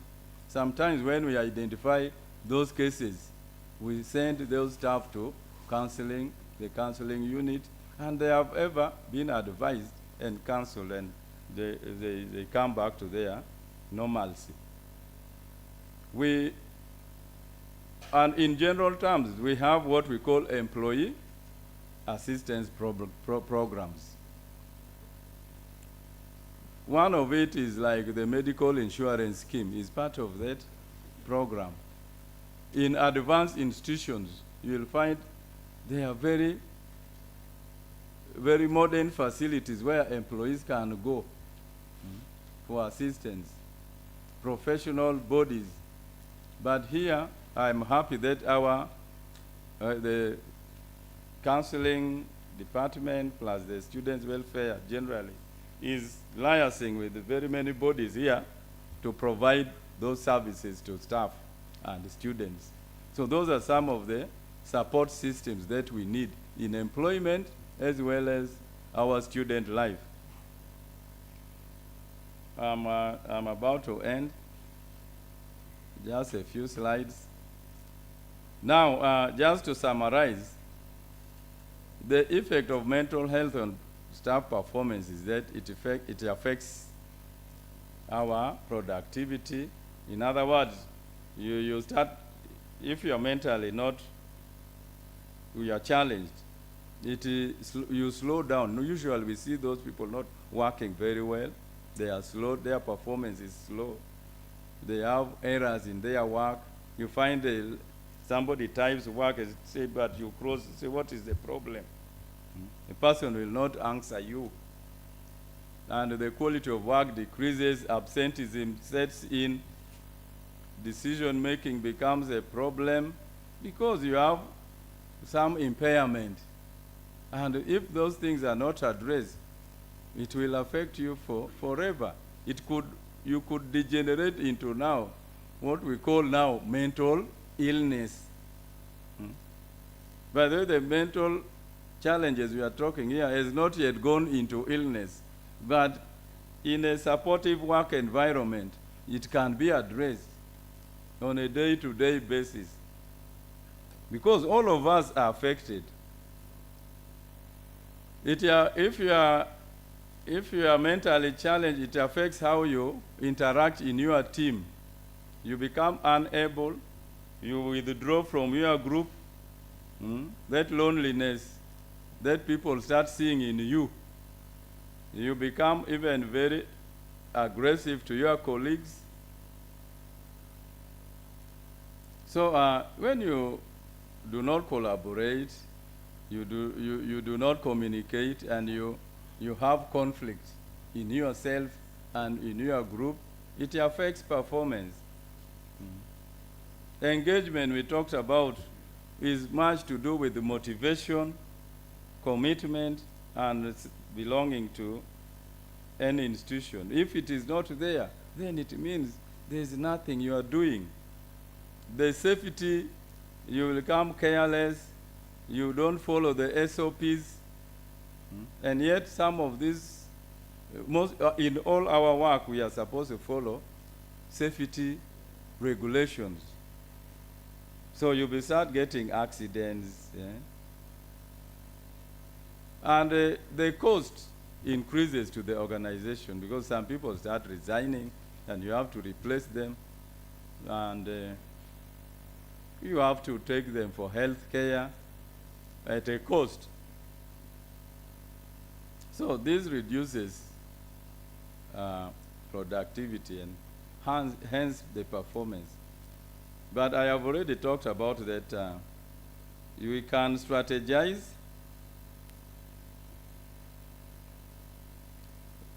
First of all, let us talk about mental health in our relationship, supervisor-supervisee relationship. We should always be very conscious about it so that we can address them. Because people have it, and if they are not addressed, we will find a staff degenerating. We should train managers how to identify signs of mental health. And you have already talked about confidential access to counseling services. And if the work involves flexibility, we should avoid. Sometimes you say, okay, we are going to reduce your workload. We have ever dealt with the staff there, and we are still having them. We could not deploy them to other institutions because we knew that they would degenerate. So we kept them with us, and we are giving them assignments which they could handle. We feared that posting them to another department, say, come and write minutes, come and do this, come and follow up this, then they would break down. And we talk of reasonable accommodation. This is very common in the spheres of disability, but it also involves where mental health is involved. And in general terms, we should have a supportive environment. So let me conclude that mental health, a good one, does not mean being happy all the time. Every one of you who is an employee has some time of joy and also depression. Not every time that you are pleased. Me as a supervisor, I get depressed. I get mentally disturbed by the way my supervisors, my staff, the staff under me are performing. The mistakes they make annoy me. But you have to pick yourself up. So it is not being happy all the time, but it is the ability to navigate through these ups and downs. So when you can sort out those negative impacts, then it means you can control how the performance can be achieved, and therefore the institutional goals. So the supervisors should be very supportive. And that is why if supervisors are laissez-faire, people will be doing their own things. You are not bothered whether a staff has come to teach, whether a staff has a problem at home and so on. You'll just wait for the person to come. If he doesn't come, azuru.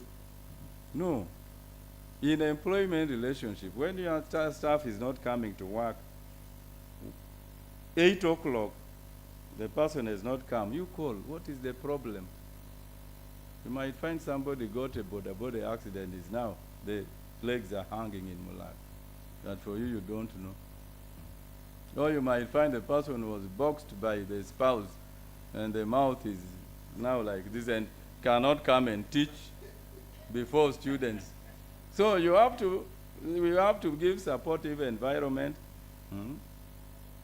And in other words, I emphasize that the capacity of managers and supervisors should be built to identify, to be able to identify and handle mental issues through their ordinary relations. In other words, that counseling skill should also be transferred to the supervisors.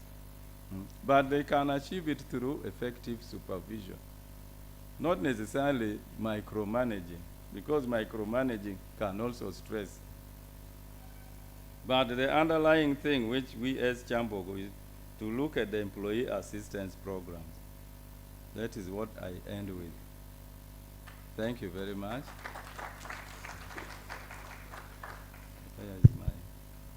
Thank you so much, Chief, for the presentation.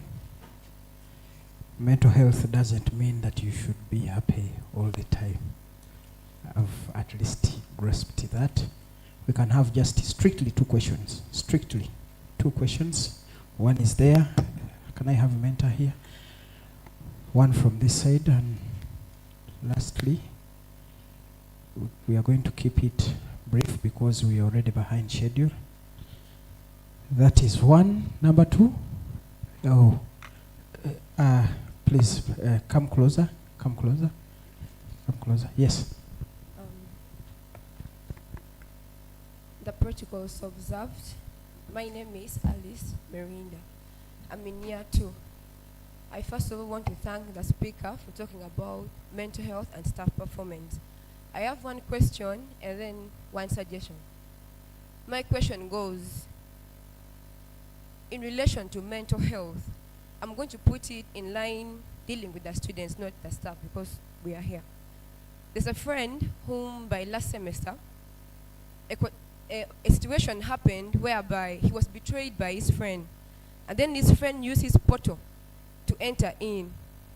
So when the people who were handling the exams realized, they took these people, and I think the case was forwarded. So this friend had been staying from last semester till this semester with that burden in the heart and in the mind. He doesn't know where to start from and where to go to. This friend who has betrayed his friend has already left. They even got him. They took his statement, but this semester is nowhere to be seen. This is a finalist who's supposed to graduate and supposed to end, I think, in June. But he's so stressed up, sometimes he feels like taking away his life because he's suffering from what he can't even tell his parents.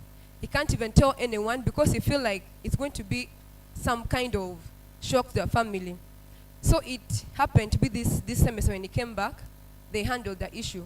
But then again, they postponed it. So I'm asking such a person, how can the university help them? Because someone lives with that trauma from last semester till this semester without even getting any help. And you know, for us, we are youth. We think about very many things. Sometimes the person might end up taking a drastic step.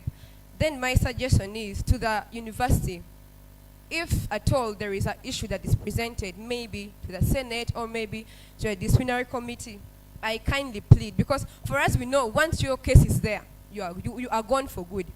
There is no survival. So I kindly plead, if there is at all any way that they can maybe handle the cases so they get done, because someone lives, when they postpone, the person keeps having that trauma, and we are scared someone might end up taking a drastic step. So I plead, if there is at all maybe a way they can fasten up process, or maybe they can look detail into something to help students who are fighting with things they are really going through her time. Thank you. Oh, thank you so much. Very fast. I told you to come closer. Very fast. Thank you. Thank you so much. First of all, I'd like to appreciate the speaker. We're so happy for the insights. Yeah, these are critical issues. We are talking about mental health and staff performance. We have staff and students here, and those that for us that are students and are not yet staff, I'm sure at one time we'll all be staff. So this is a critical issue that we need to give thorough attention. Um, uh, Talking of mental health, I would assume that we must understand that everyone with a sound mind has mental issues. And then I would actually be glad to share to you that I was once a victim to a critical point, and I'm happy that I can affirm to you that I'm healed, although it doesn't heal for mental health thoroughly because it's a continuous process and applies to everyone. We are talking of the speaker was mentioning he explained to us what mental health is, and he cited psychological, emotional, physical tortures. Now, I would like maybe to know a little bit of a reflection of the recommendations in this area of human resource, because considering our institution as a university, it puts out a number of professionals cutting across, and almost As you conclude, as I conclude, we always have a number of, we have issues, we have like strikes from professionals. Of recently, we had the teachers strike out there. I would like to know from the human resource manager, especially because these issues affect the mental health of the professionals. And then I would think when we are talking of mental health, there are some issues that may be foregone, and these are the core issues. Someone cannot have a sound mind without a financial consideration. I don't know how far at the human resource, and then, like, for example, we do have I understand. in 30 seconds. Okay, in 30 seconds. Okay. Yes, so in 30 seconds, I appreciate everything, and then I would really love to hear from the host. Thank you. Okay, thank you so much. Thank you so much. I see the questions are scenario based. Chief, I don't know whether you can. Yes. Okay. The second person, I never got your name, but there's no problem. Alice, you started with giving problems which occurred and affected your colleague, and that is why we say the mental health of somebody's wholesome well-being. How it means when you are challenged, how do you address the challenge? First, as an individual, and if you cannot, you need assistance. Even a colleague, do you have supportive colleagues who you discuss the problem with? By the way you presented, it appears you have been very supportive, which is very commendable. And it enabled your colleague to come back and try to sort out the problem with the authorities.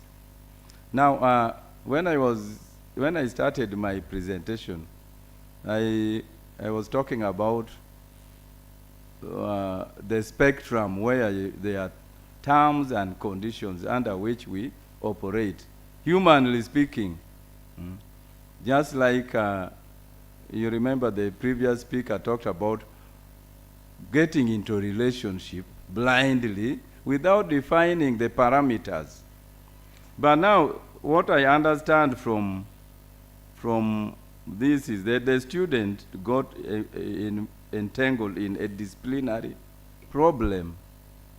And that disciplinary problem has to be defined within the university regulations. However, it is taking long. That process of disciplinary hearing is taking long. I assume that investigations have been carried out, and it has been established the extent to which the person has committed an indiscipline.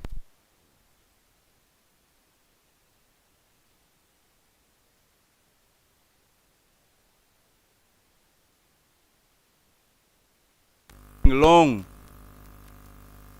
And of course that one goes against the rules of natural justice, that when you are trying somebody, first of all, I assume that the person must be told the sins, the regulations he or she has broken, and the process which he or she will undergo to either decide whether they should punish him or even excuse him or her.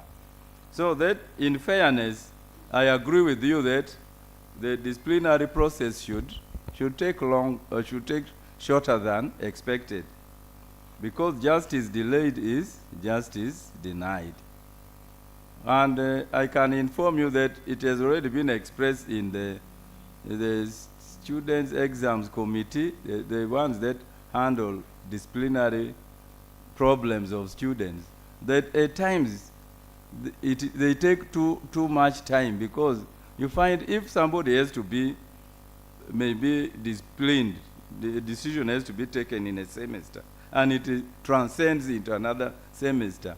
And you now decide such a person should miss maybe a semester. It means it will now overextend the time that student will be out. I heard about that concern, and it is being addressed. And specifically, the student, if he or she is there, can even approach the authorities to request for a quicker hearing. I think it will not be bad. It will be part of the addressing the challenge. And we have been saying you have to communicate. Communication can bring out those. Some people die with their problem, even when they can speak out and explain it for assistance. So you need assistance in order to ensure that that problem is heard. In other words, it should be expedited. And since we have heard about it, we shall also relate some of these issues, that there are complaints here, discipline is not fast enough, and it affects the mental health of students. Now the second one is about, I did not understand that question directly, but I will now use 1+3. What you are insinuating was that we need a supportive, I concluded by saying we need supportive environment that can make us work in order productively. Because we are interested in productivity. So that environment in which we work or operate as individuals, not necessarily as workers, must be supportive. And I try to, in all my presentation, I was repeating. If you look at that presentation, it was repetitively talking about the relationship which must be where the supervisor supports the person they supervise. Because the supervisor works on behalf of the employer. So if you are a lecturer, or you intend to be a lecturer, you have to interact with your head of department or with your course coordinators to ensure that you build a supportive environment that enables you to deliver. Now, you talked about economy, the financial aspect. Yes, we have stated that the economic well-being of somebody influences the mental health. But are you going to sing through, if you are a family head, Am I going to start singing, you children, you see, today I'm very poor, you're going to sleep hungry? No. There must be a way of resolving your stress, your economic. And if you are going to borrow from somebody or you get a loan, are you going to overborrow? We have noted students and who have blown off their fees in gambling because they think they are poor and they can increase the money. We have seen staff who have overborrowed, and each time they see their money in the account, it is taken off by the loans. Those are some of the things that we say we need a supportive environment where we guide the staff that when you are borrowing to enhance your financial capacity, please don't overborrow, because a bank which will give you a loan will not sympathize that today you don't have money, the other time your child has been chased away from school and so on. So in other words, we need to have financial discipline. Financial discipline is part of it. I'm sure it will be part of this discourse, where you take care of, we know you don't have enough for everything, but be very cautious. Live within your means. And where maybe you have not been paid, like we have had problems of part-timers going for long without getting their pay. That is also something which the management addresses every other time. And teachers' strike, the overall strike, at times you find the strike is not legal. That is when it is not organized timely. If you are going to unions, when they organize strike, they have to give notices of 90 days. They give government that notice. That is why, and the government does a lot of talking to them, guiding. Sometimes they send counselors behind the scene, and sometimes government also appreciates the problem and addresses it. Haven't you seen government sorting out problems of workers? But if don't go on a strike today thinking that tomorrow the problem will be solved. No. Some of these problems we want to address through strike need like 10 years to solve. So let us be more, we negotiate more than throwing away the tools. That is how, for me as a HR, I would advise. We keep engaging, and we need to appreciate how much the institution can offer you in terms of salary, in terms of benefits, in terms of work conditions. At times we sacrifice a lot. So these are some of the things that I would implore workers. Appreciate the institution, because you cannot, if you go on strike, you might find you are destroying the what? That source of your livelihood as well. Some institutions, the workers go on strike, it dies. Then now, let us wait and see if we continue living. At times we tolerate, like in a home, where husband and wife, they tolerate each other in order to live for another year, to give more time to develop. That is, I think I've answered you, although I didn't understand exactly what you did not. We were not specific, but I construed your question to mean these aspects, the economic challenges vis-a-vis mental health. Thank you very much. Well, thank you. A bigger hand clap for our chief. Bigger hand clap. It has been quite a session. Thank you so much, Chief, for that insight. I think we've sat for so long, not so? Yes, we have a member from the sports section. And we also have one of our lecturers from sports science, Madam Nabagala Erevania, is here with us. So I'll invite Mr. Colin, I think, and Madam Nabagala to come and give us a breaker, an icebreaker. As they are coming, allow me to recognize the presence of the CEO, the legend media, Mr. Musinguzi Ramadhan, is there. He's so good at informing our students here. You can stand up for recognition just.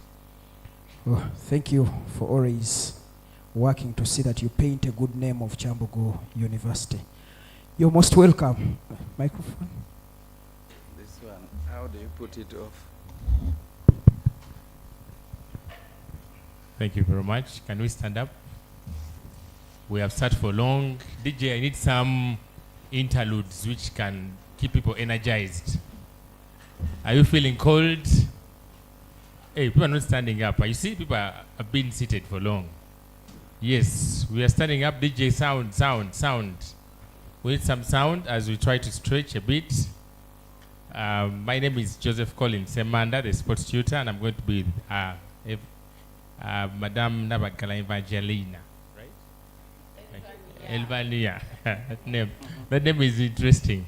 DJ, I'm waiting for some sound, then we stretch. But in the meantime, you're going to be stretching a bit, We're going to swing our arms a bit, just to show that at least the arms are good. Someone seated. I don't know why some are still seated. Are you okay? We are all standing, please.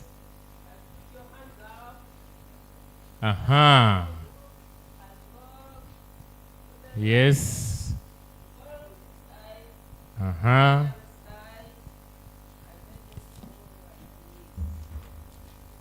Okay. Someone is just smiling. Okay. Swing.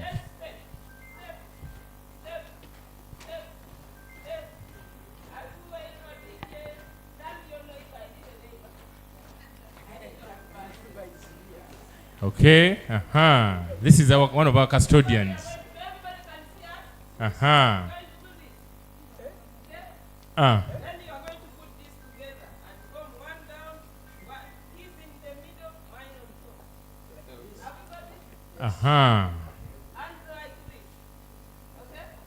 we're going to move up and down. So the person up will move down. If I say down, she moves because the one on top. Down, Yeah. down. And we're going to try this and show that we can fly. Let's go.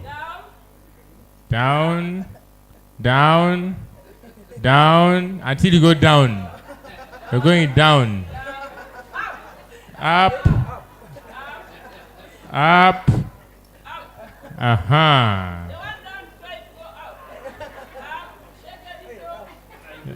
Yes.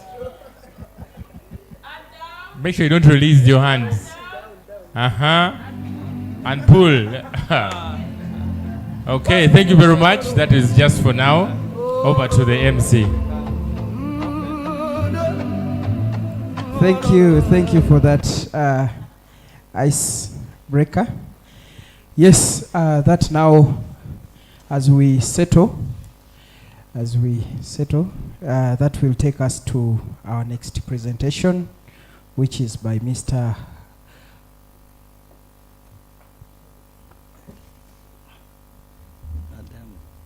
Oh.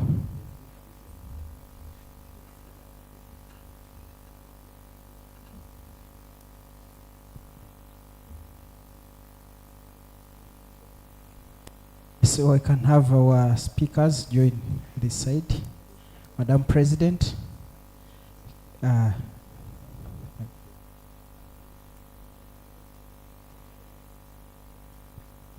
Yes, Madam President. You can come and join. Mr. President. You can also come and join this side.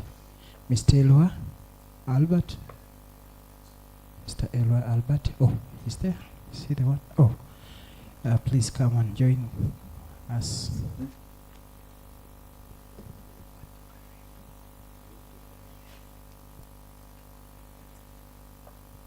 Yes, and that takes us to the afternoon session. We are going to have, there is a slight change in program. We are going to have a presentation before we proceed. We are going to understand stress, burnouts, and emotion fatigue in university life by Reverend Nathan Mugalu Balirwana. You're most welcome, Reverend. Let us put hands together for Reverend.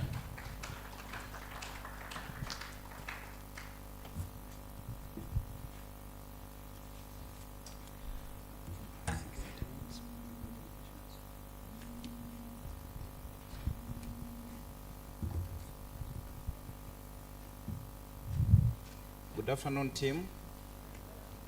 I hope we are well.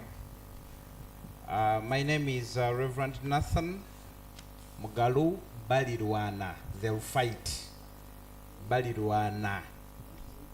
Not neighbors, they'll fight. That's my name. I do so many things, but while I am here, I am proud to say that I studied from here. And during my stay here, I was the chairman of Nanziri Hall. I hope it's still there. And my warden, Mchala Mugalu, is also here, so very excited about this opportunity. I am here this afternoon to discuss managing stress, burnout, and quite a number of things.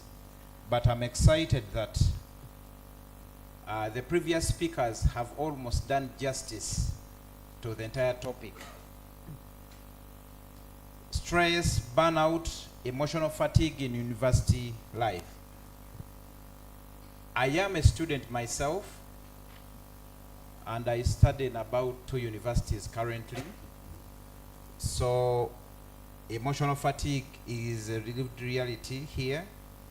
Stress and burnout, especially that being an adult learner with quite a number of challenges. So these are lived realities. I am sure that all of us have, from morning, have gone through some of these terminologies. Stress, we have gone through it. Burnout, we have gone through it. And emotional fatigue. Whenever we are faced with a challenge, a challenging situation, our bodies respond. So when our bodies respond to pressures, when our bodies respond to challenges and demands that probably go beyond the capacity of our bodies to stand, that is what a local wananchi would define as stress. Our bodies normally respond. For instance, we have conflicting academic demands, family demands, wallets are empty, relationships. We are faced with issues that threaten our existence. So when the bodies respond, somebody may say, well, I am in this and this challenge, but I feel a lot of headache. I cannot sleep. My body is tensed up. When I try to stretch my body, it seems I cannot stretch. I feel my bones are breaking. I can no longer concentrate. Then when you visit professionals, they may do a thorough assessment and confirm. Is it stress? Is it normal body distress? Is it that probably the body is trying to respond? So basically, that is stress. There are quite a number of definitions, but for purposes of this, when our bodies respond to such situations, then we say maybe this is stress. Emotional fatigue. When we talk about emotions, for us in the villages where we come from, emotions, we normally say emotions, these are issues of the heart. How we feel, how we perceive, and how we see. So there is a time as university students when we feel that actually the way we feel in our hearts, in our minds, in our souls, we do not feel well and we are completely tired. So when you're tired, probably from conflicting responsibilities, we may say, are you burning out? Burning out in Luganda simply means okumenyeka. In Lusoga okumeneka meneka. Okolachi? Okumeneka meneka. Somebody is burning out, they are breaking down completely. So that is emotional burnout. That's stress, that's burnout. Emotional fatigue is simply, I am tired. I can no longer handle. I can no longer take it more. I am tired. I am better off this space. Some people may even say, I am better off dead. I am better off not alive. I need to go to a better place and leave this environment. That is emotional fatigue. And that notion of I am tired, I cannot handle it anymore. I feel I can no longer fit in my body. I can no longer fit in my head. I can no longer fit in my life. That is emotional fatigue. People respond to emotional fatigue differently. Some people may say, well, I feel I am tired. I can no longer handle it anymore. My brain, my heart, my soul, my feelings cannot handle it anymore. What do I do? Some people may say, well, maybe let me go for a drink, and if it's a soda or water, then that is okay. But if it is, for instance, yeah? Please respond. If it is, for instance, maybe a Guinness. Is the Guinness normally the green one? What is it? What's the color of a Guinness? Maybe black or brown. Maybe it's a Tusker. Maybe it's something. If it's that kind of drink, then that pushes you more and more, and before you know, you've hit the rock bottom. When some people are emotionally fatigued and distressed, some people may say, well, I feel I'm tired and I don't deserve to be here. Let me go into hiding. And before you know, maybe suicidal ideations and thoughts begin cropping up. So when we say stress, emotional distress, fatigue, emotional fatigue, burnout, these are lived realities. Sometimes as university students, we can experience these due to academic pressures and exams. After all, students, international and worldwide, we are the only people who pay for what we don't like. We are the only clients who pay for something that bothers us a lot. That's academics. Financial challenges, we are broke. And once we are broke, I must confess to you, even me right now, I do not normally get sick, but when I do not have money, I get sick. So finances, relationships from home, relationships at school. Of late we have rejection where we have fatherless homes, rejection from our fathers, rejection from our parents, being downplayed by our parents. All these cause some of these things. Uncertainty about the future. What next? What next? In Luganda we say chichidako. What next? So that question of what next? Shall I get a job after school? Shall I get maybe a family? Shall I get some money? Shall I get wellness? The question of what is next. And as a result of that, what happens? Headache. We cannot sleep. We are ever anxious. We are running away from something. Burnout, stress, emotional fatigue are very dangerous because you are running away from something you are entangled into. And in most cases, you cannot define what exactly you are running away from. Some people resort to alcohol, others resort to some of these things. Constant tiredness. I am tired. I am what? I am tired. Even in the morning. Ideally, the psychology of sleep should be you go to bed, and when you wake up, you are energized, you're fresh. But what happens here, especially in Uganda? You go to bed tired and you wake up more tired. These are signs, and you know, most of us experience it. We feel we are not productive enough. We feel we are not important. When these three enemies attack, they actually convince you that maybe you're better off dead. Maybe you do not fit in your own body. You do not fit there. That's how bad emotional fatigue, stress, and distress and burnout is.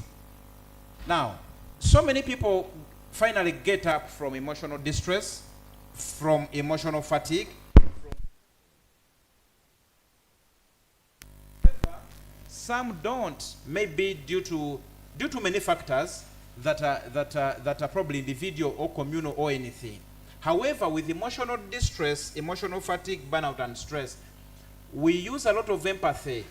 In order for us to understand it, we should go deep into one's internal frame of reference. We cannot say somebody is pretending. No, it's not pretending. Because each one of us lives in our own world. So you actually do not know what is happening in my world. So you cannot say I am pretending. You cannot say that is a small issue. It can't be small because you don't know what is happening in my body. You don't know what is happening in my world. It could be small to you, but maybe not small to me per se. Now, is it so that these things can happen or cannot happen? They seem very far until they are near. They seem not real until they are near. Now, what do we do in order for us to manage some of these? Because as long as you have life, as long as you put on a body, as long as you have dreams and aspirations, at any one moment, your body is going to respond to being overwhelmed. At any one moment, your body will respond to threats. At any one moment, you'll feel tired. One of the causes of this emotional fatigue is the fact that all of us are going to die. Somebody is always posting on Twitter that, you know what? Do you know that in 2099, all of us shall be dead? Now, I mean, what is life? We are tired. What's happening? That 2090, all of us may be dead. Is it true? You get that? So, what do we do exactly to manage, especially in the university setting? One is knowing that actually it's not a straight line. There are always challenges. And as long as anybody is not challenged, then they're not doing anything. We ought to be challenged. So knowing that could be enough. Some of the previous speakers have talked about the issues of time management, taking on tasks as they come in, confronting tasks as they come, and not piling them up. Now, some of these are practical steps on how you can deal with emotional fatigue, with stress and burnout. And I hope you take them. One, do it now. Don't wait, because procrastination is one of the greatest thieves, especially of young people.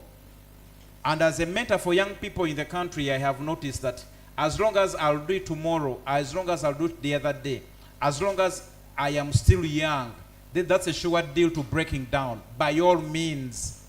So the issue is we do it now.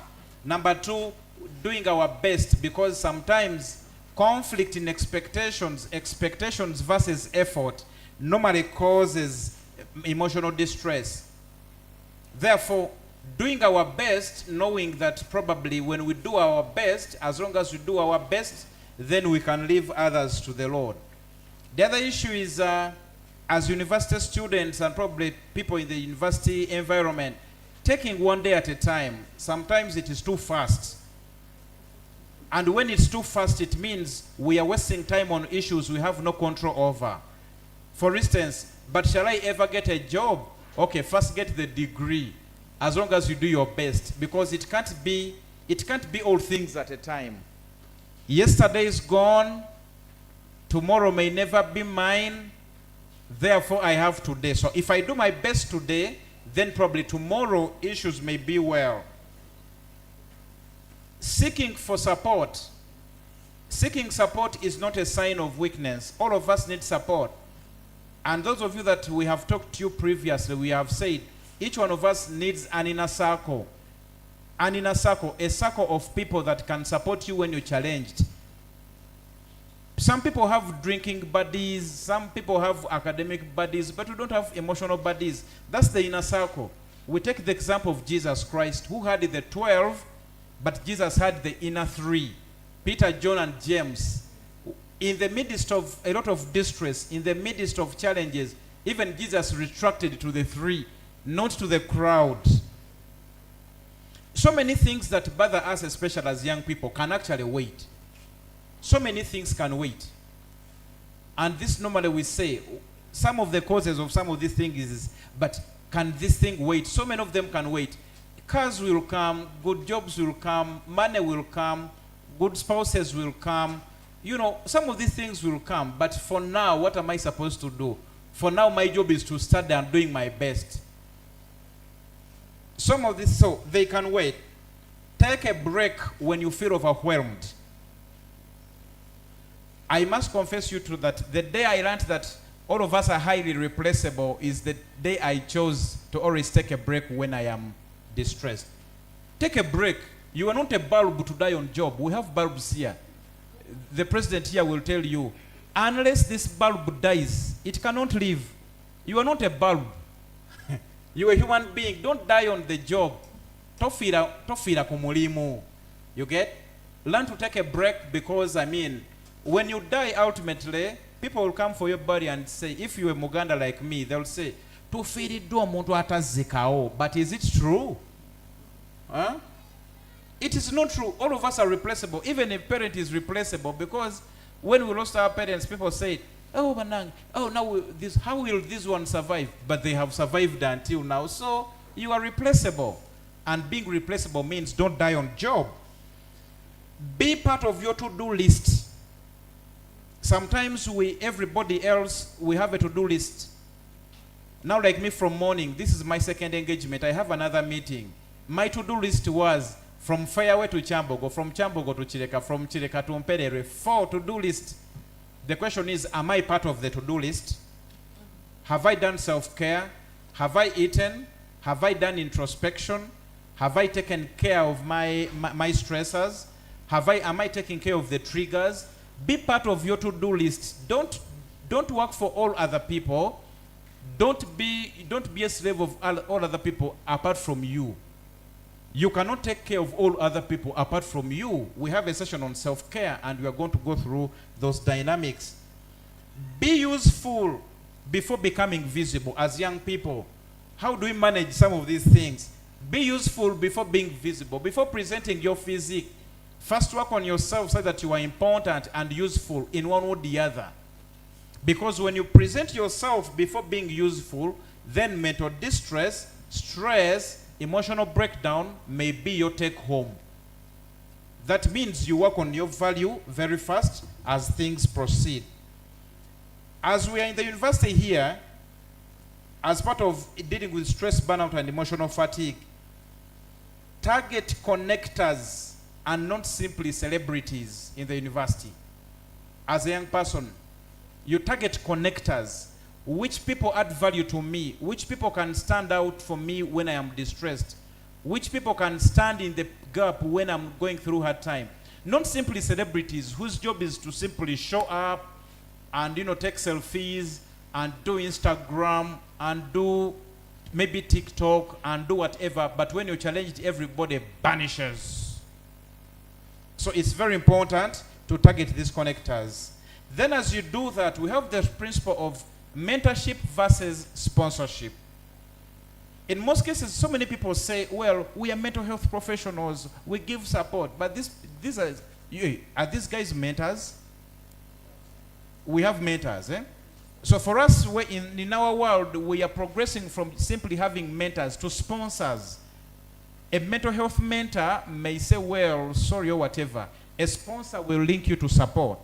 A sponsor will link you to the counselor.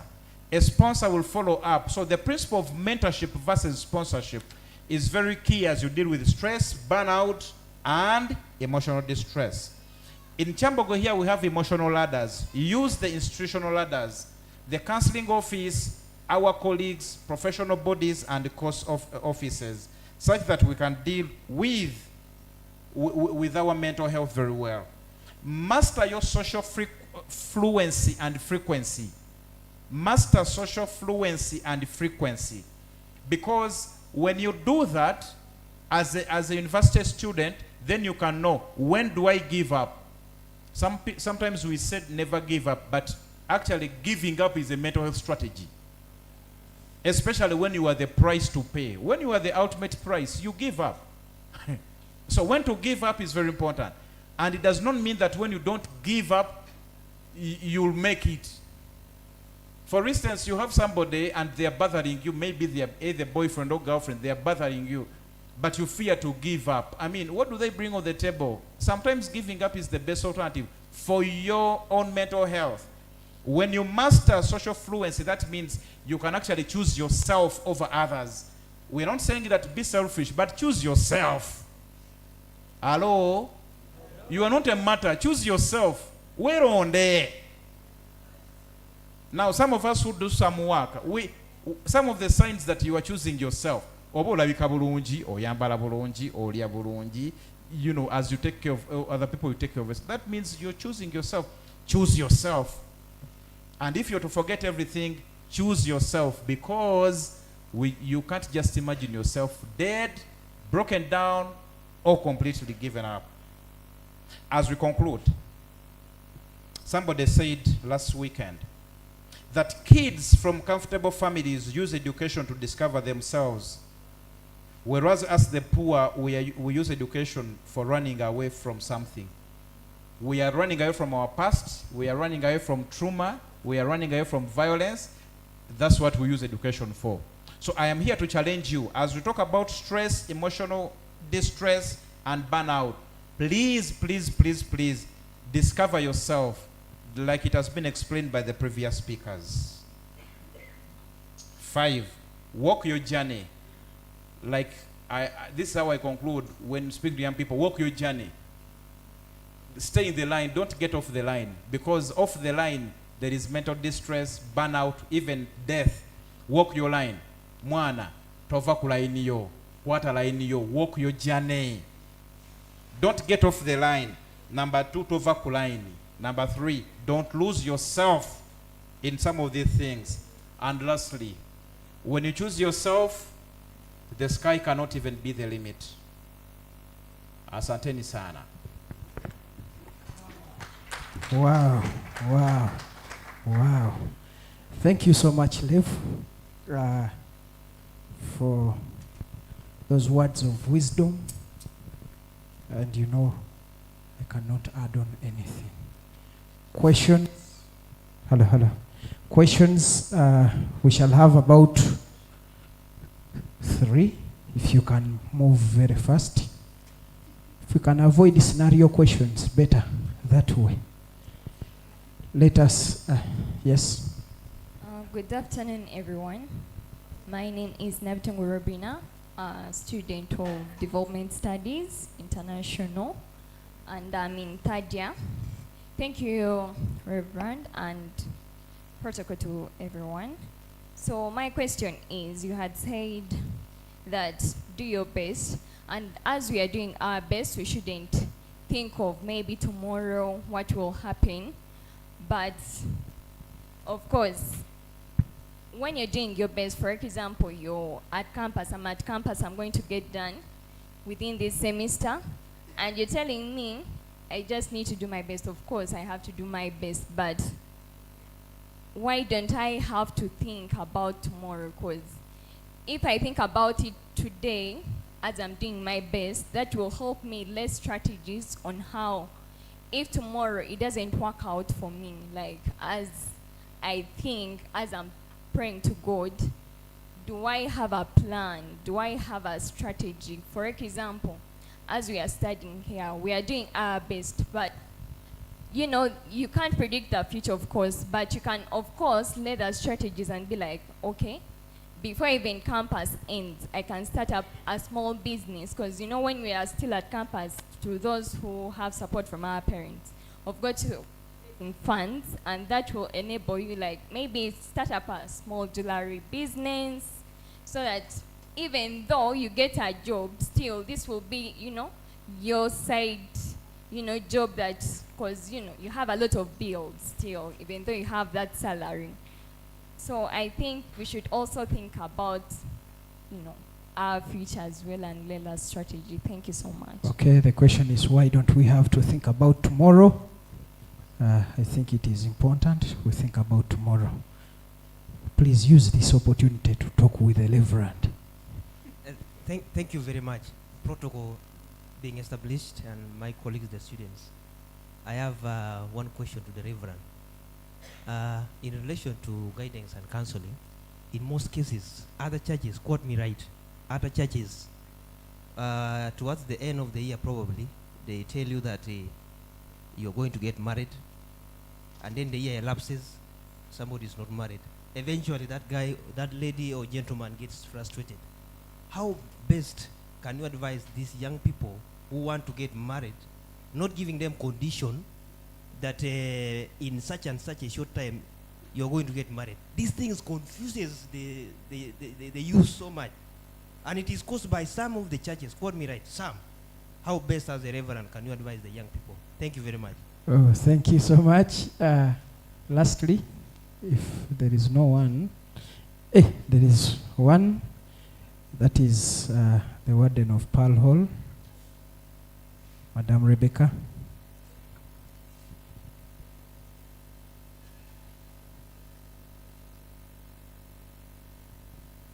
Okay, thank you so much, Reverend. Protocol observed. My question is, or rather I want a clarification. Where does spirituality fall into the whole picture? Thank you. Thank you. Lastly, let me just take. Okay. Thank you very much. Keep it brief, eh? Yes, I'm Baraza Sam. Here at Kyambogo University, I'm doing my internship for my master's in educational psychology from Makerere. I have just an inquiry. Kindly, Reverend, allow me to learn from you. Today there is attendance of our sisters deciding to come to school. They study, get graduated, they move out of university. They decide to look for money. After looking for money, like an age of 35, they think about giving birth. And they think about giving birth, not getting married, actually. They think that when I have money, I can look after my son or my daughter. When it goes ahead, we are seeing so many single parenthood. And my question is a generation curse. What can you talk about that in longer run? Thank you. Okay, thank you. Let us, Reverend, as you are coming, let us have this very last question here from Mr. Changwa, the custodian, Nanziri Hall. Thank you very much, Protocol observed. I would like to thank the speaker, Reverend Balirwana. I have a question which seems a bit challenging, and to me it's a concern. In most cases, I would tell you openly that entering me in church is one of the hardest things, having been born in a Christian home. But one thing happened, and one person in the village was told when he went to the shrines that Mavuboka Oriwakufa. So I knew that was not where I had to go. The guy died after some few days. He was suffering from AIDS, and long time ago, you know what it used to do. So right now I'm talking about something different. The saga la kufa. I don't want to die. But each time I have a person coming from church, from the mosque, from the word, they keep telling us about how we should be sure we are going to die. It's a saga la kufa. Thank you. Onoolina otya mu ggulu? Yes, thank you very much, my brother. Now, I am a theologian, and as somebody who is an expert in issues of eschatology, the end times, yeah, all of us fear death. We shall die, but not now. So we just pray that we don't die now. But whoever is born of the flesh has to. We are in Lent season, and on Ash Wednesday, you know, I didn't come here as a clergy. I came as a psychologist. But we went for Kusigavu, and we had a ash on our foreheads in the sign of a cross, and that meant that from dust you came, from dust you shall return, but through the power of the cross, you can triumph over death, so that you don't suffer eternal death. So, yeah, I mean, we shall go, but we do some things to preserve, because even according to our psychology, your number one goal as a human being is self-preservation. You get? So that's why I'm sure you've heard from Madam Winfred here, the entire counseling team, and you're going to hear from these experts here. It is self-preservation. Make sure you don't die. Make sure you don't perish. Make sure you're not put out of action. But I mean, yeah, one day we shall all go. So, I mean, not now, but someday. Yeah. Where does, yeah, somebody, my brother there talking about people getting issues of marriage. Now, personally, I don't have experience about that, because my experience is, my personal issue is I graduated in January and I wedded in June. The reason I did that was my personal choice. It's not a blueprint. But the reason for that was to settle early enough. And as I speak now, Madam Winfred has adolescent grandchildren from me. Yeah. Because, you know, sometimes you plan your life, eh? So my plan is by 54, 55, all my children should be out of campus, and I'll just be enjoying my money. So that's my plan. But, you know, principles of bodily autonomy and life choices are different. Meanwhile, as you take your time, also remember that you don't have all the time. Yeah, as you take your time. Since I didn't come here as a sexual reproductive health expert, I'll stick to that. Where does spirituality come in the picture? Now, as a theologian and a priest, I believe that all of us are under a supernatural being. That's God. That's spirituality. But also, I don't want to stand here and I do not say that sometimes, whereas we are spiritual, so many times we are just spiritually ignorant. So as we integrate spirituality into psychology, spirituality into wellness, but watch out for, one, spiritual myopism. Watch out for blind spirituality. Watch out for spiritual fanaticism. Yes. For me, I'm a Christian, and according to us Christians, our religion comes from scripture, it comes from experience, it comes from reasoning, it also comes from revelation. So as a psychologist still, anything that takes away revelation, experience, and reasoning, that is spiritual fanaticism. And I don't want to hit a lot, because so many people, you know, currently in Uganda are simply spiritual fanatics. Yes, still about spirituality, yeah, myopism, we've talked about it. Yeah, you can take your time, but you don't have all the time on you, because time is not static. So, my brother, some people are taking time, but we don't have all the time. We expire, even physiologically, even you know, as we grow and all things. When I was chairman of Nanziri here, some of the staff here were here. We could do so many things because our physiology permitted it. But right now, I am also slowing down a bit. Yeah? You get slowing down. Not that I'm aged, but because I am aging, almost 40. But at 20, we were in the air. At 20, we could go through the walls. At 20, we were all over the place. But right now, I cannot be all over the place, because physiology dictates that I should slow down a bit. So that is growth. So And unfortunately, the young people here, being young is it's a transitional stage. You can't be young forever. Recently, when I post on my Twitter, on my X, if you're on X, please, you can search for @Mogaru Nathan, you'll find me there. I challenge young people every day, and young people are saying, but your problem is, you think we are still in your days. And I'm like, which days, you guys? Which days? Please shut up.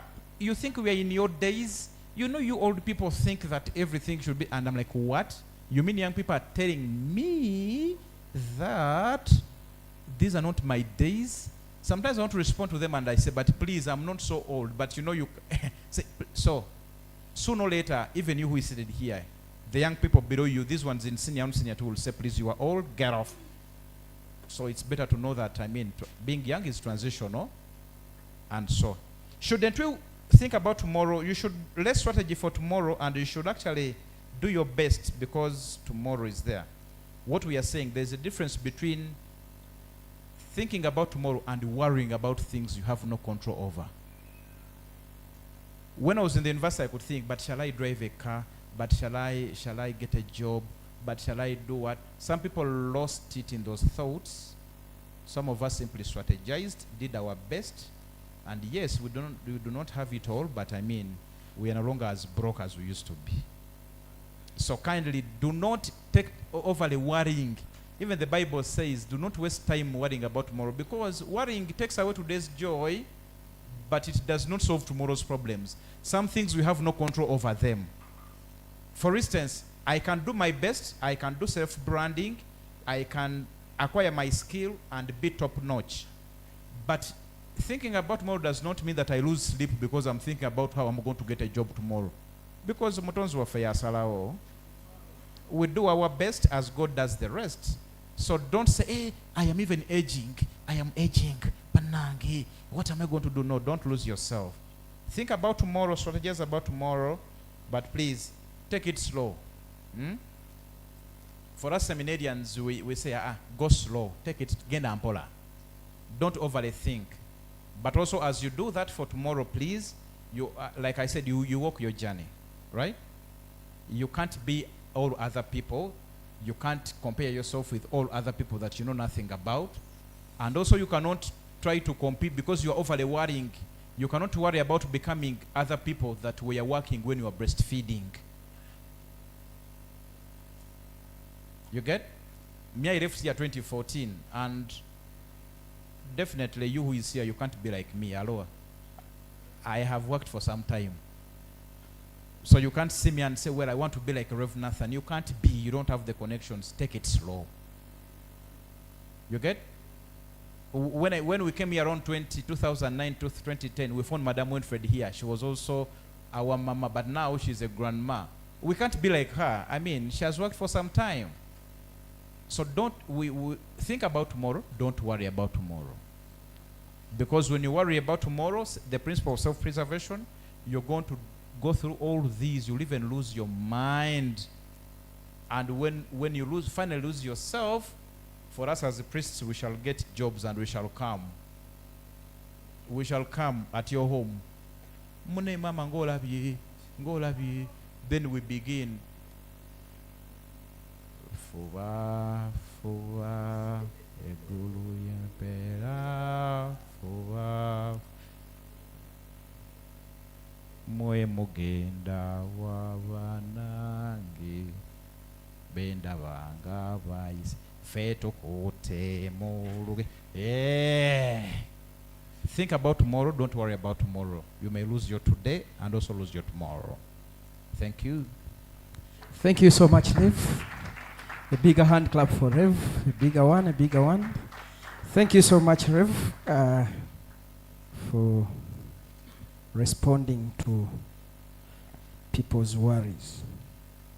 And I want to believe that we are worried that you've ably attempted those. Allow me now to, still there is a slight change in program. Let us have the practical tools for emotional resilience and self-care by Mrs. Kuda Vivian Olga. Madam President, you're most welcome. Let us welcome the president. At least the word president has magnitude. Thank you very much. Okay, I thought I would come last because I designed my presentation to be last, but I want to be very adaptable. Albert Einstein said that only those who are adaptable manage to conquer the world. I'm not quoting him verbatim. Been already introduced. I'm going to talk about two things, and I don't want to repeat what the previous speakers have said. I have no presentation. I have no slides, that's what I mean. But we are going to look at two things, resilience and self-care. It will be a short but concise presentation. So let's start with resilience. And when I talk about resilience, each time, whatever comes to my mind is a rubber band. We all know what a rubber band is. Life has told me not to take anything for granted. I went somewhere and assumed that everyone had a phone. And there's a lady that put up her hand and said, I have never owned a phone. And yet I was speaking to a group of adults, so I don't take anything for granted from that time. So look at a rubber band and imagine it being stretched.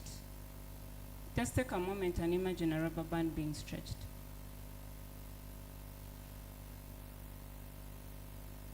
And then imagine that rubber band getting back to its normal state. The process of moving from the normal state to being stretched and getting back to the normal stretch is what I define as resilience. Are we together? And by resilience, I say that life will stretch you. Not so. In all ways, at any time. When I was at university, I went to Makerere University. So as I joined year 2, my father passed on. We are 8 children. I worried about many things, including how I would navigate university. My mother gave me 30,000 to go to university. That included, and I had to go back to school about a week later. That money included transport. It included transport, pocket money, and shopping. Now, you know what I did? I got 10,000. I went to the market and bought tops for the ladies. That time things were cheap, but it doesn't mean that I'm too old. So I bought tops. That time each top was 500 shillings. So I bought tops worth 10,000 shillings. I bought a deo. I love perfume, but I just also think that a deo is a basic need for a girl, not so. So I bought a deo. I bought pads. I had other things that had remained from the previous semester. I went to university. Now, when my dad was still alive, I did not ever imagine that I would sell tops. I would never imagine that. My father was a big man in government. But life changed. And in this, I'm saying life stretched me. I mean, what was I going to use 30,000 for the rest of the term? Anyway, so I go to university, and very quickly, 50% of the tops were gone in one day. I'm like, oh, okay, so this makes a lot of financial sense. By the way, I also love money. Money is very important, and I do not pretend, I do not go around. For me, money is very important. So I went back and bought more tops. Fast forward, when I left university, not only my neighbors would buy tops, my classmates would buy tops, my aunties would buy tops, my cousins would buy tops. In 2019, I got pregnant for my daughter, and it was a bit complicated, so I had a formal job, I had a boutique, but I'm trying to tell you that 10,000 gave rise to a boutique. I sold it when I got pregnant, worth 20 million shillings. Okay? So I am not a motivational speaker, and I don't aspire to be one, but I'm telling you this because I'm telling you this story so that it brings to mind what resilience is. I define that moment as one of the moments when I was resilient. I didn't sit back and say, oh, dad has died, what am I going to do? And sometimes I've done that. But in that moment, I pride in the fact that life stretched me. Did it? It stretched me. But I sat down and said, what do I have to do for myself? So ladies and gentlemen, as long as you're human, life will stretch you. But the question is, what resources do you have to come back to normal? If there's anyone that understands resilience, it's the sports people. Where is the coach? There was a gentleman who, sportsmen understand resilience, because one day you lose, the other time you win. But for you to win, you have to lose. Are we together? How many people want to lose? If you don't lose, you will not win. And at the end of the day, for whatever we go through, we have to sit back and ask, what lessons?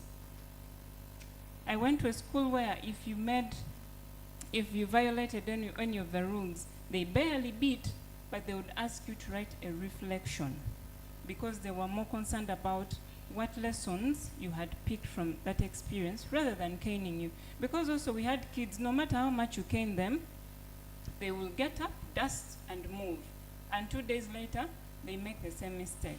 But reflection meant that you sit down and digest whatever you've gone through. Young people of Kyambogo University, I encourage you to be mindful of something called hedonism. Hedonism is very common lately among young people. It has rained. It will make me sneeze. I will not go to campus.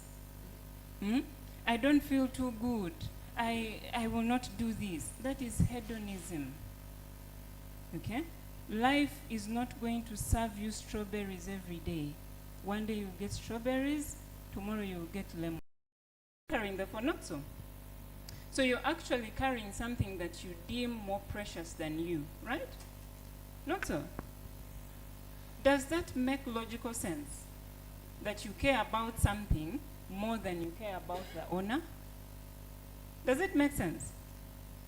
Doesn't make sense. Okay, so what is self-care? Self-care are things we do on a daily basis to help us balance. Ladies, are we together? Gentlemen, are you with me? Self-care are things that we do on a daily basis. Self-care is not trips to Bali. Self-care is not trips to Dubai, which is being bombed. Self-care is things you do every day, things you incorporate in your daily schedule. For instance, I'll ask you, been here since morning, how many people have taken at least 1 liter of water? How many? Oh, 1 bottle. How many people? So that's self-care. Because if you don't drink, you will get dehydrated. When you get dehydrated, a lot goes on.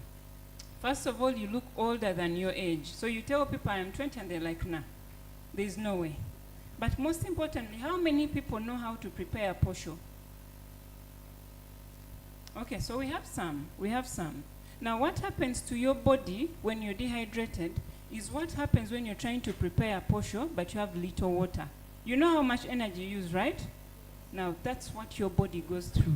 You're stretching your body. Then you come and tell us how you're tired, how the lecturer is stressing you, but you're not taking care of yourself. How many people do 8 hours of sleep? Very few people.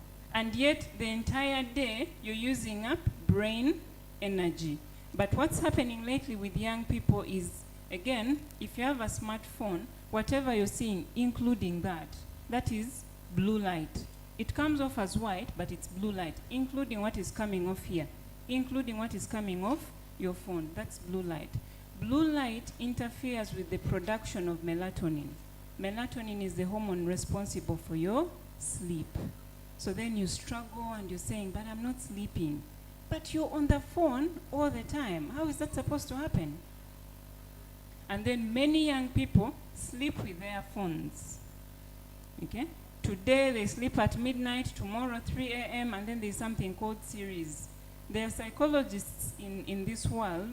While there are psychologists you'll walk to support you when you're not feeling okay, there are also psychologists that are busy making money. They work with Google, they work with all those things, Netflix.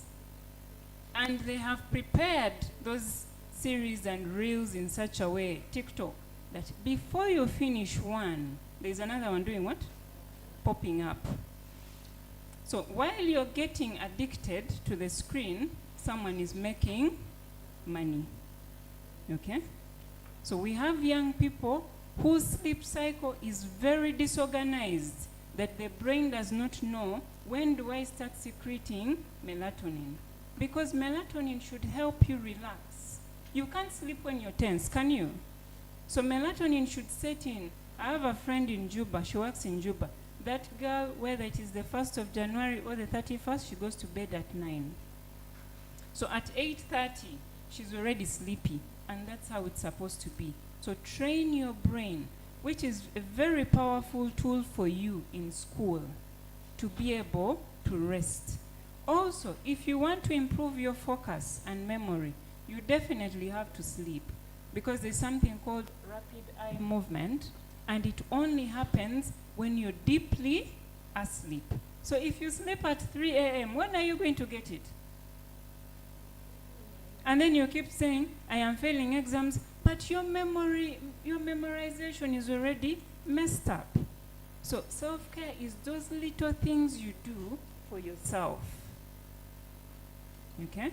Check where you sleep. If we had to go, my mother always told me, Vivian, whenever you're leaving the house, make sure that if you faint in public, the people who come to support you don't faint. My mother was a nurse. She would be like, Vivian, make sure people don't faint. Because right now, if we had to do PE of those days where you have to remove your clothes, we would actually faint. Some people take time to shower. Some people, they are never clean. Some people will buy all the lipstick in the world, but not a nice knicker. Not a clean cotton knicker. Not a clean cotton underwear. Some people don't have bed sheets. And then you toss and turn in your bed. In the morning you're dozing, and then you're saying, my boss, my supervisor. But that is self-care. When did you last wash your bra? When did you last wash your bed sheet? So self-care are the things you do every day. Do you ever reflect? Or is it other people being wrong, and for you, you're the correct one? Do you ever journal? How do you deal with the many thoughts in your mind? Do you ever journal to put those thoughts out? When did you last walk? When did you last take a walk? I keep saying, I stay in Nigeria, so many times I pass through Kyambogo to beat traffic, so I keep seeing shuttles fetching, especially the girls. When did you last take a walk? But if the taxi drops you there, yet you're coming here, you quarrel with the conductor. And we are not asking you to pay for gym membership. We are asking, can you take a brisk walk just to stretch and improve your focus and well-being? When did you last connect? Do you have friends? There's a gentleman who raised the point about there are people who like to stay alone. I do a lot of work with people with autism and ADHD. I know that some people with autism prefer to be alone. It's not that they want to be alone, but the nature of the condition makes them want to be or be alone. But even then, someone with autism may have their one friend. But with you, when did you last connect? So you want other people to come to you, but you don't want to connect. You don't want to go to them. Social skills are central to our survival.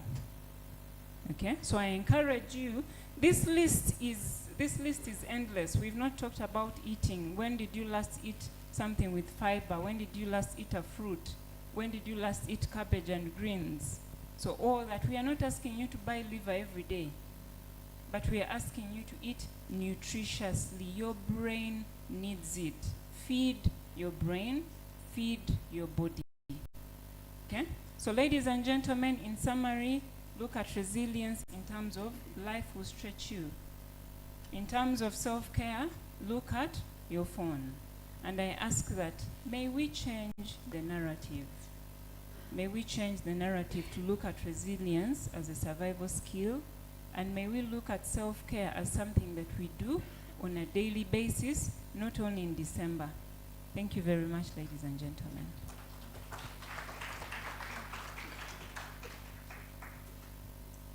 Thank you very much, Vivian. The doctor, I was reading this and it was very, very well done. He has left, but I feel like this would benefit a student more than it would benefit me. So I don't know who really needs it, but I'm going to leave it here. Someone has already put up their hand in the front. I will leave it here. Thank you very much, but tell him that he did an incredible job. Thank you. Yeah, the doctor, chief editor, and many other staff members, students who also contributed the articles. Thank you very much, dear Vivian. We need only 2 questions. One from a lady, another one from a gentleman. Mentor, please help. I hope we are dreaming big. I hope we are thinking of self-care. Members online, in case of any question, Mustafa, please let us know. Thank you.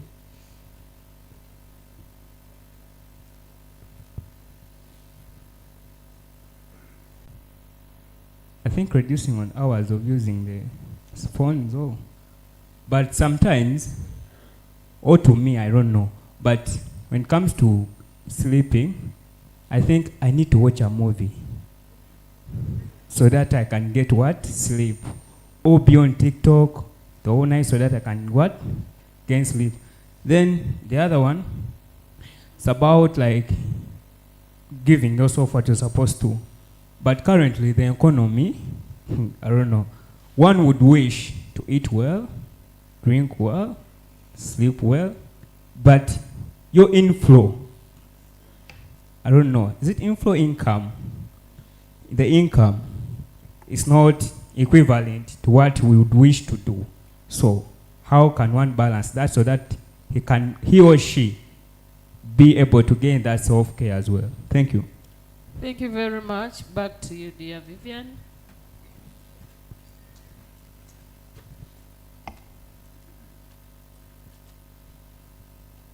I didn't pick the second speaker's name. Let me start there. There's what we call power of small habits. And I'm speaking about this in line with the sleep. If you really, whatever you're saying means that your sleep cycle has been a bit messed up. So if you really want to work towards improving it, they you have to do, like going to bed at a regular hour, making sure you have your dinner earlier than before, taking less sugar before you go to bed because that will only activate you. Start working out at 10 p.m. when you want to go to bed at 10:30 because all those things will activate you. So if you actually need to watch a movie to sleep, then we have a challenge there. And my concern is it could get worse. It could get worse. If it's not a movie, it could be something else. So this is me saying that you need to do something about it. Please take it seriously that you need to do something about it. Okay? Then we go to the economy. The economy is tough and it's only going to get tougher. I did not come here and ask you to buy McDonald's, to buy KFC, to buy what? Liver and chicken, did I? No. But I asked, when is the last time you had a fruit? When is the last time you hydrated? When is the last time you had vegetables, greens? Because all that is healthy food, right? That's what I said. And then I go to the gentleman who said about resilience. I didn't pick your name at that time. Our narratives are different, very subjective. Okay? I do not know your story, and you don't know mine. You don't know the other details in mine. But from mine, I feel like I rose from that. I did not sit back and throw a pity party and say, oh, I am an orphan. Oh, my dad was doing everything for me. I asked myself, life has stretched me. I have the opportunity to have 30,000. Someone else doesn't have it. What do I use it for? So that's how I was looking at resilience. And again, while I shared it, it wasn't about me. My goal was to help us. I love storytelling. So my goal was to help us understand what resilience was. It wasn't me and a boutique. Thank you very much. Thank you very much, dear Vivian. At this moment, allow me, let's first give her a round of applause. Yes, yes, yes. Because of time, we are not going to have sports right now. We shall have it at the end. Allow me invite Mr. Elwa Albert. The MC left me to co-MC and has told me on what to do. Not that we don't want the guild to come on board, but many points have been covered. I know he's jotting down, he's summarizing. So when he comes, he will summarize based on what other people have presented in relation to students' mental health. He talked about using the phone so much. And indeed, Mr. Elwa is telling us about addictions. Thank you.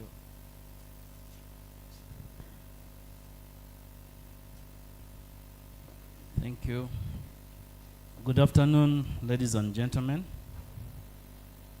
Good afternoon.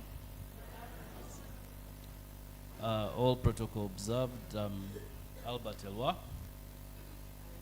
I'm an addiction professional. I'm also a clinical psychologist and the executive director focus on Recovery Uganda.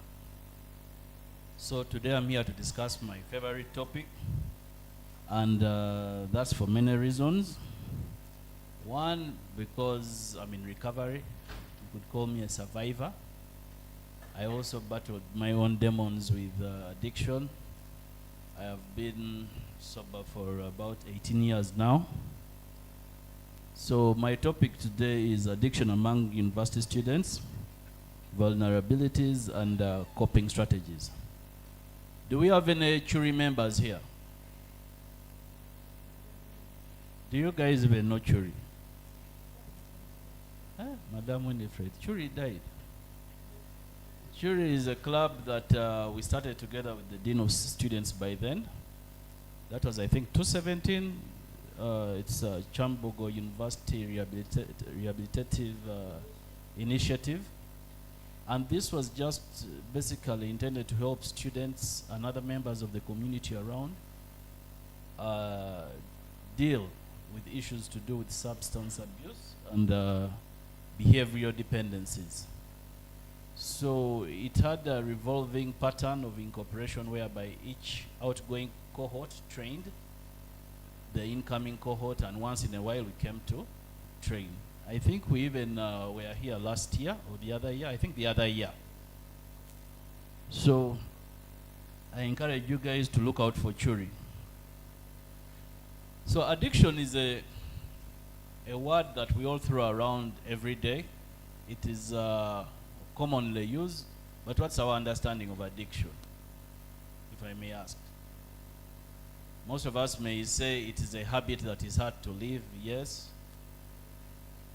But also, a good portion of our society thinks that addiction is a moral problem, or a spiritual problem.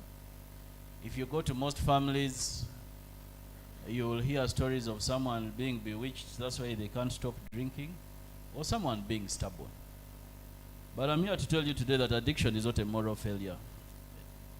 Addiction is actually a proven disease of the brain. It's chronic in nature, which means it's incurable. It's relapsing in nature. We are going to look at that. And it's progressive. It keeps growing. You know? And also, it's compulsive in nature, such that you get to a point where you cannot resist the urge to use despite the what? The negative consequences. So there are two main categories of addiction. That is the chemical addiction or the substance addictions, and the behavior addictions. With the chemicals, I think we all know alcohol. How many of us here have tasted alcohol? Okay. Now I know that some people are not very honest. You know? There are also other chemicals are like cannabis, what we commonly call weed, prescription drugs, diazepam, pethidine, et al. Then behavioral addictions, we have gambling, sex, pornography, food, internet. Some of us are looking at our phones since we entered here. Not for research, but because now it has become compulsive. We can talk after this. So I want us to briefly understand the science of addiction, and that's what is going to help us understand that addiction is a disease. First of all, how many of us believe it's a disease? So the ones whose hands are down actually don't believe that it's a disease. Or you're just tired. Maybe we do the aerobics before. Okay. So, in our brains, there is a chemical called dopamine. We've all heard of dopamine, isn't it? Now, this is a chemical that is responsible for so many of our daily activities. One, it is responsible for our pleasure, and that is, it's the reason that we feel good when we do those activities that actually make us feel good. It's in charge of our of our reward system, or our pleasure center, which we are going to look at.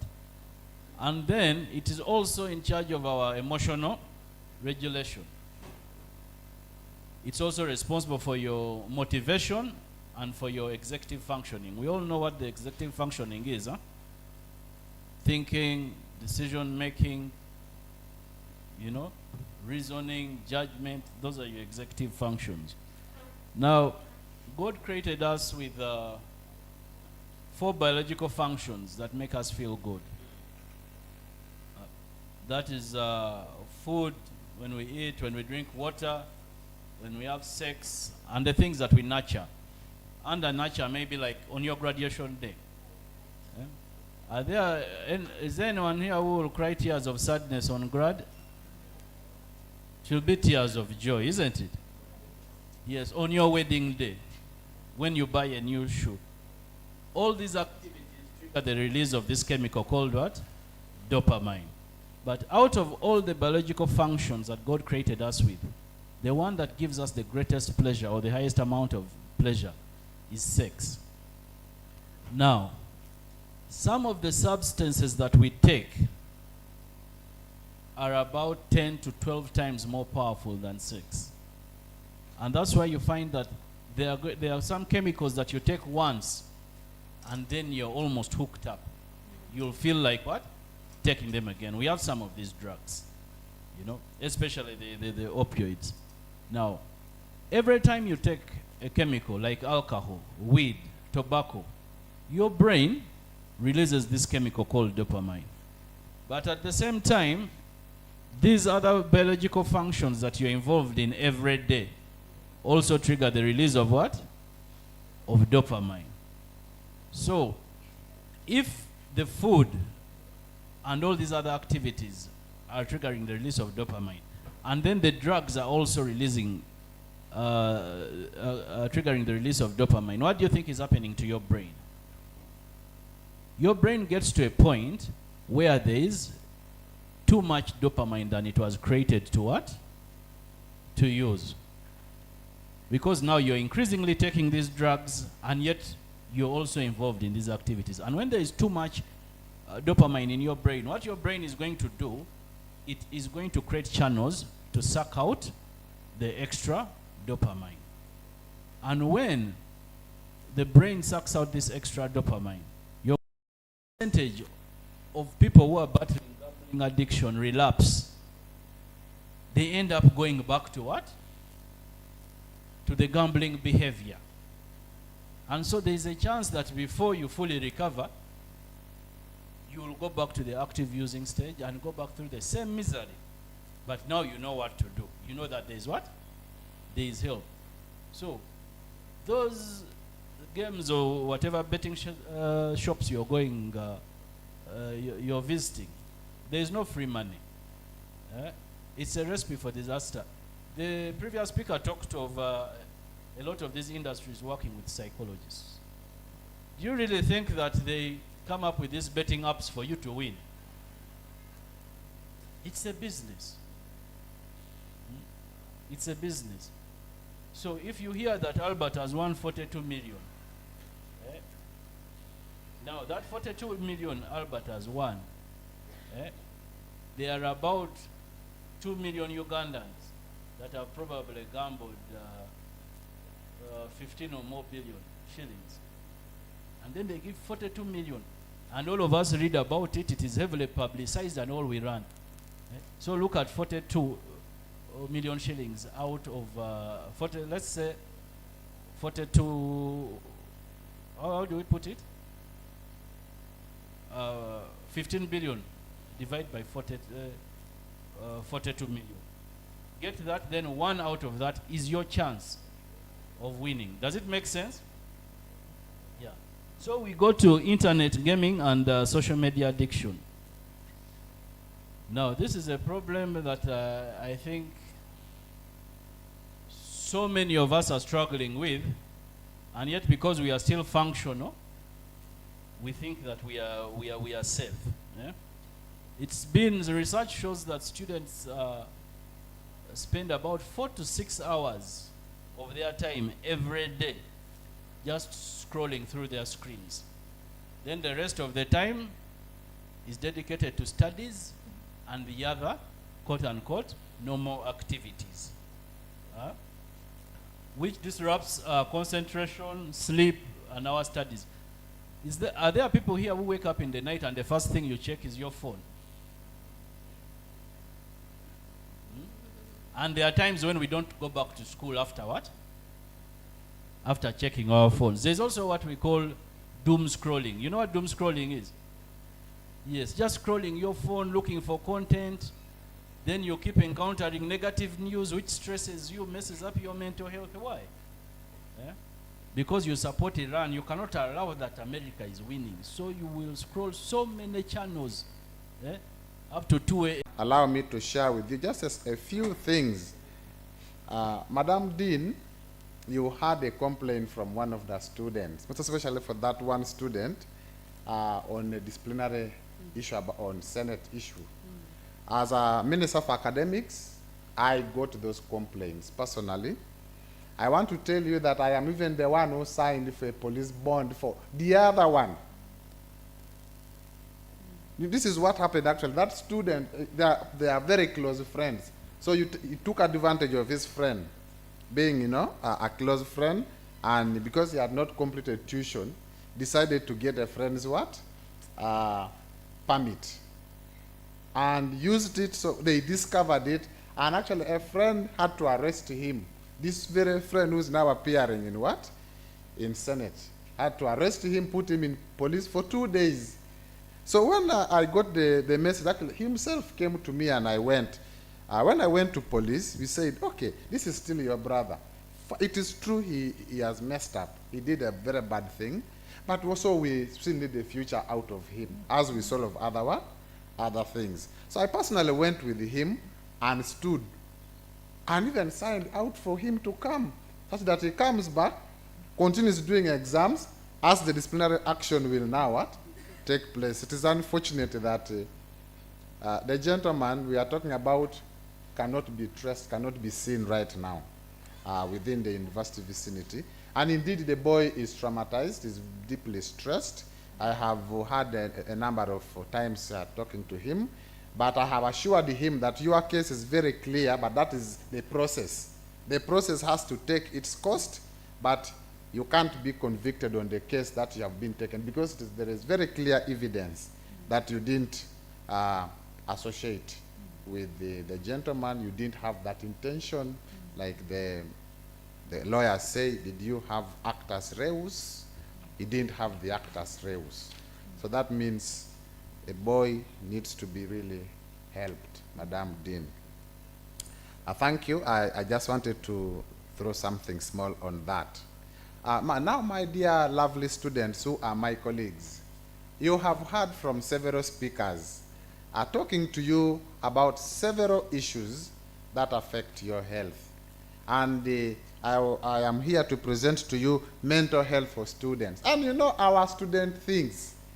These are ours. Actually, I call them ours because we are all what? Students. You know, things that really cause us issues. And you know, at the beginning, actually, this is week 4 of the semester. And last week I was speaking to some of you and designed some flyer. I was telling some of you, please pay the tuition. Because I realized that, just like he said, Mr. Albert put it, some of us come with tuition and we first keep. And in the event of keeping, you know, the devil keeps visiting you. You know, you will begin picking little by what? Little. And before you know, the whole tuition is what? Is gone. And you begin to say, what can I do? And then now you end up involving yourselves in risky behaviors. You now begin to say, I think there is a gentleman called Silver. Let me first say, hi, Silver, hi. And you begin, you know, you are actually the one now bringing yourself into issues that you're not even supposed to what? To be in. Some of you come with, your parents give you money for food. Let me give an example. That's a very basic, it is basic for you to have food as a student, for you to have normal functioning of your brain. And so you have to secure your food, your meals at the university. Either you're using the university restaurants, or you are using Banda. Wherever you know, you get your services. But to make it worse, you venture this little money first because you think you know, you want to get some bit of profits. There are things, there is some money that is not supposed to be put into business. And that one of them is tuition. As a student, sometimes you face challenges, but at least food should be guaranteed. I also realize with the number of interactions we have had with some of you, I know we have parents here, most especially students who are on government. Sometimes a parent says, if a student is on government, that means government is taking care of what? Everything. And a parent closes eyes, is only waiting for a day of what? Graduation. Please, my dear students, open up to your parents. Talk to them. Don't fear them like lions. You know, these are challenges we go through in life, and it is you who knows exactly what is affecting you as a student. So find some little time and be open to your parents. You know what? Mommy, Daddy, I want us to talk about something. Even at my age now, as a married person, I have my wife, I have children, but I have 4 children. And I have parents, but I sit my parents down. Sometimes there is where you feel like you need to talk to them and maybe something can be done. You know, there is that touch. Don't detach yourself much from your parents. Be open to them. Tell them, Daddy, Mommy, life is hard at campus. Sometimes we survive at only using 500 shillings, and it is the truth. Somebody only buys cassava of only what? 500 shillings. So please, be open to your parents. But the other one also that I don't want you to involve yourself, my dear students, is stay on your lane. As a student, as your leader, I want to give you a small piece of advice. Stay on your lane. You know what brought you to Kyambogo, isn't it? Your primary core reason that brought you to Kyambogo is academics. And can you be focused on your academic life? I know right now, politics, they are beginning here and there. I'm not saying you should not participate, but be mindful how you balance them. Some of you, if you think you have come to Kyambogo to be an auditor, you are the one querying everything taking place. Any new car, if you see the dean with a new car, she has bought, it is our money.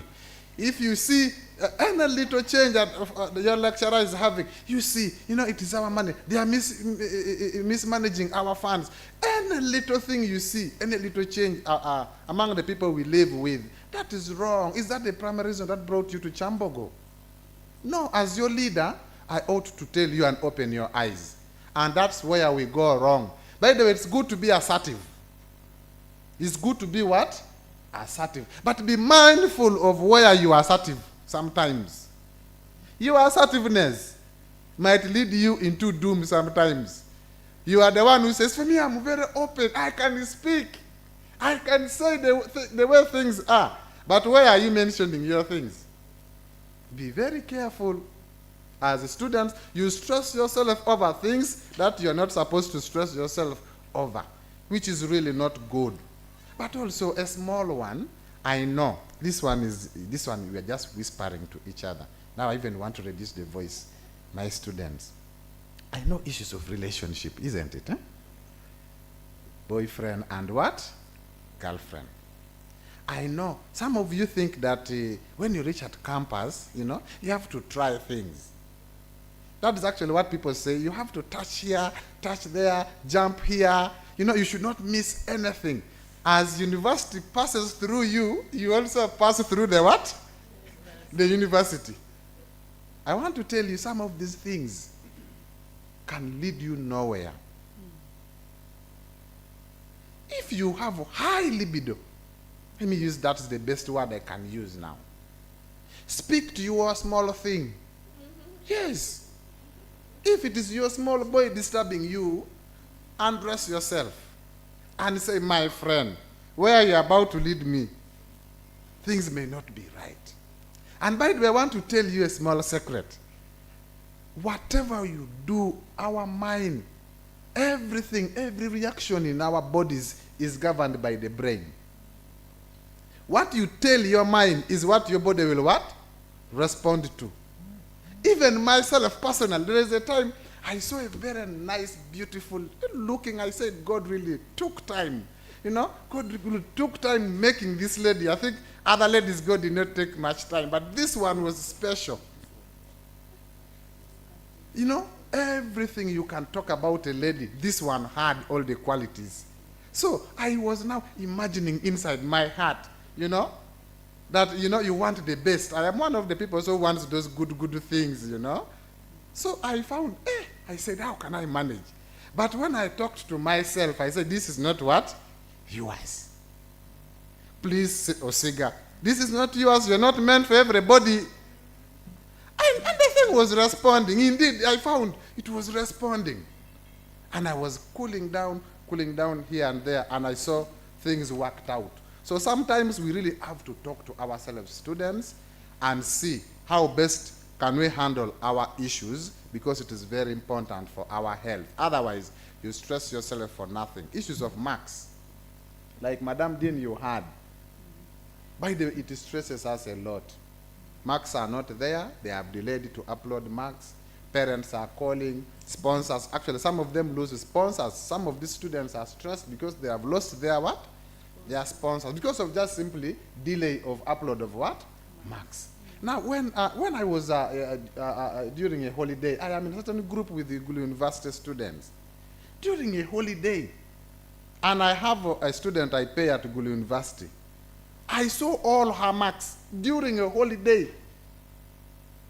I saw all of the marks in the portal of a student I pay at Gulu University. So I was now asking myself, so what is the issue? Now I was trying to check on one again I pay at Makerere also, had the marks.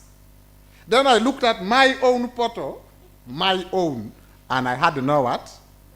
I had no marks.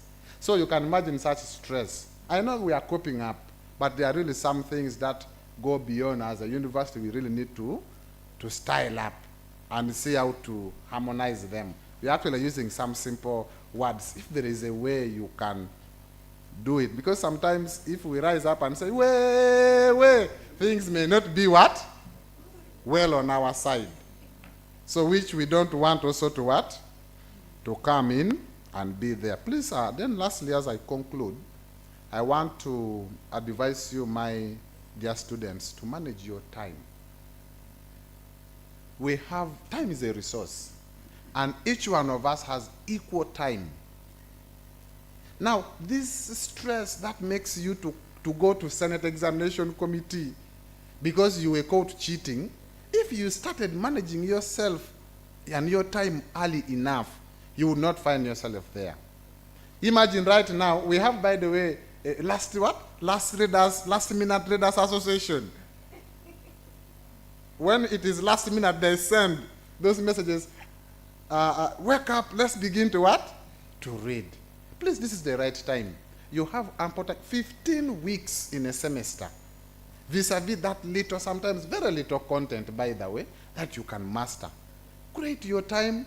Your journey is yours, not for your parents. You're not here for your boyfriend, not here for your girlfriend. You're here for your what? Yourself. Please try to create that little time and spare it meaningfully. Use it meaningfully. When do you go for your studies? When do you go for visits? For you, if it is every beach party you are attending, every gathering we find you, and you don't want to read, then when exams comes, you begin to cheat, and so forth. And then also relationship with our lecturers. Maybe this one, the last one, Madam Winfred. We have also noticed as students, sometimes we go overboard. Because we have a right, you have to demand, you have to what? We go overboard and end up stressing ourselves over things you cannot what? Solve and change. Can we create a working relationship with our lecturers? These are people who are holding our future, isn't it? By the way, they are the ones for now. And you find you are pulling ropes with the lecturer, and still you meet in the same what? Lecture room, and you expect to be getting A's. These are not angels. So, and as well, our lecturers also understand. Please accept us the way we are. Some of us, we are brought up from different family backgrounds. We may not be able to portray characters that you may want, but we are here now in your hands. So what can you do for me who has come in that way? So I am now in your hands as a lecturer. You model me to that person you want me to be. So that is just a brief I really wanted to say. Then go for support. Madam Winfred and the entire team of the Dean of Students office is there. Sometimes we take issues outside where even we cannot get what? Help. When these officers are here, by the way, that's why they are there. Because they have to listen to us, they have to talk to us, they have to guide us. Sometimes you have tuition challenges. First go and you could be talked to, you never know. But also I want to say lastly, Madam Dean, now that even the Vice Chancellor is around, if some of us, the students you see here, excel, and there are some small jobs around, let's accommodate them. Because I believe these are the people who say, if I was the Vice Chancellor, I would do this. If I was the Dean of Students, I would do this. So let's bring them to the what? To the system. Then we see what they are able to change in Kyambogo what? University. So long as we qualify, if we have the qualifications and so forth to merit some of these positions in Kyambogo, let's give them a priority as well as we give others a priority. I want to end by bringing you warm greetings from His Excellency and the Guild House. Maybe by show of hands, I want to recognize the honorable colleagues who could be around. They have been here actually patiently. I think they ran out of patience or hunger beat them a little bit. They could have gone somewhere. Yeah. So thank you very much. I say all this for God and my country, knowledge and skills for service. Thank you very much, Honorable Silva. You are the right person to crown up today's event because you know the students better than some of us know them. Our Vice Chancellor, Professor Justus, the Dean of Students, members of staff still here, those online, our students here. We have our partners who have been supporting us. Allow me make a few comments before I invite the Dean to also invite the Vice Chancellor, the guest of honor. Guest of honor, today we had a march, and these members and others who have left braved the rain. It was a good march. We had a keynote speech from our own, the US, Mr. Katongole. I imagine it did not leave us the same. We had presentations from speakers like the Chief HR, Mr. Manano Richard, Reverend, and Manano Richard was looking at staff mental health. This open day is both for us, the staff, and the students and our stakeholders. Then Reverend Nathan looked at understanding stress, burnout, and emotional fatigue. Vivian Kuda looked at practical tools for emotional resilience and self-care. We imagine members who are here will do self-care and continue being more resilient. Mr. Eloi Albert, you the one who has just left, has handled addictions among university students. It was a big one, but he had to cut it short. Our own Honorable Silva has had a word with us. Sorry that we have not given a question session, because he's with us, we can continue interacting with him. We would like to thank top management for the support, the finances. It's not easy to put this together. Our Mother Dean of Students for the guidance. We have magazine members put together. Dean of Students could have already told you about it. Our partners have been here with us, even with this rain. Sauti Uganda, they also supported us in advertising our activity. Uganda Counseling Association has been here. Focus on recovery. If members are present, please. Sauti Uganda, are we still here? Thank you. And others are still outside. Uganda Counseling Association, the administrator has just left. Safe Places, she's still here. And this is near us here for rehabilitation. Blood Bank, they are very busy. I am sorry for members I told please come in because they are still there. I would like also to recognize Medical Center, Kyambogo University. We've had the sign language interpreters also supporting us. Serenity Center, please, thank you. And I will not forget Uganda Alcohol Policy Alliance. Members, wow, stand up please.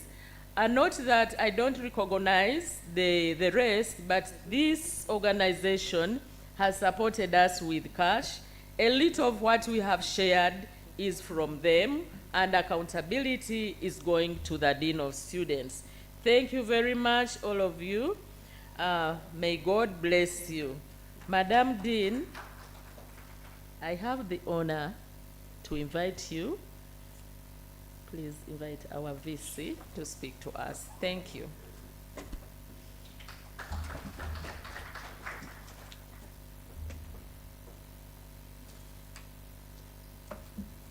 Good evening once again. Mr. Osiga, thank you so much for your presentation. And I want to promise that I will look out for that particular student.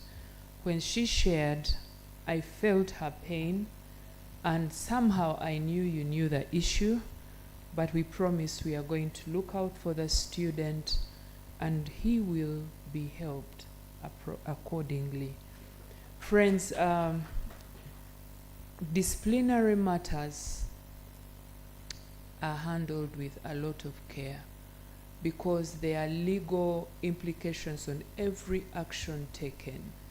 So sometimes we do not move at the speed a complainant would want, because the moment this case is out of our hand, the complainant or the accuser has a right to take you to court, to take the university to court. So if we do not do due diligence on these cases, we'll find you will find the university paying heavily for a particular decision that was made. So for our sake, I want us to know that the procedure is a bit long and it is very detailed. There are so many documents that come into play. We have to get the right evidence so that tomorrow the university and the complainant and the staff members involved are protected.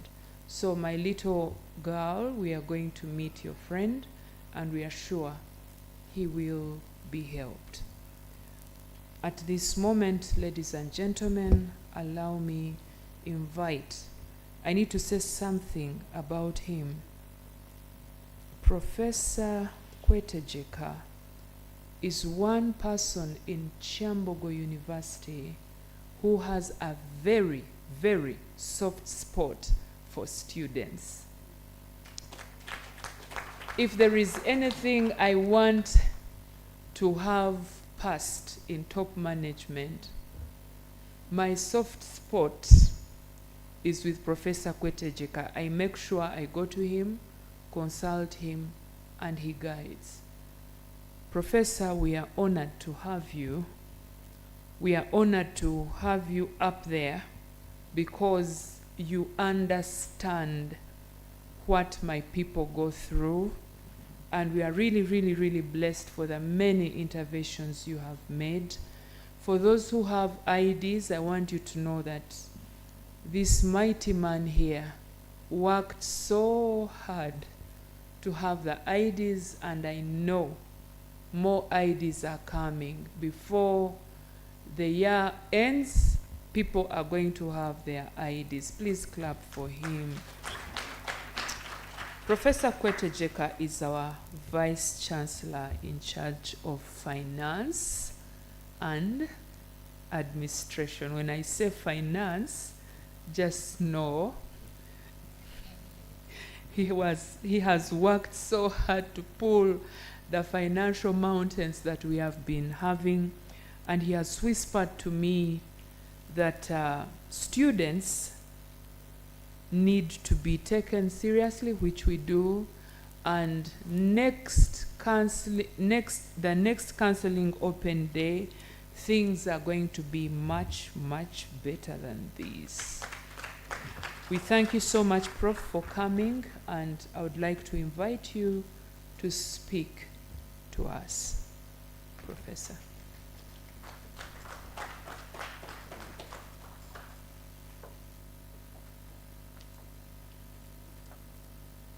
Enfin, j'aurais où je. Maman dit que lorsqu'on cherche bien, on finit toujours Thank you par for trouver. that kind introduction. I usually like ending with my names, but today I've changed the order. My names are Justus Kwetejeka, as I have been introduced. Professor Justus Kwetejeka, I've been here since 1991.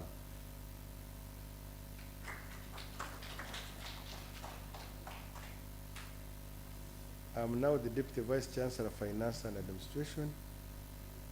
I was formerly the Dean Faculty of Science, I was the Head Chemistry Department, and I was even the Examination Coordinator. I worked in DRGT, so that is me who is representing the Vice Chancellor today.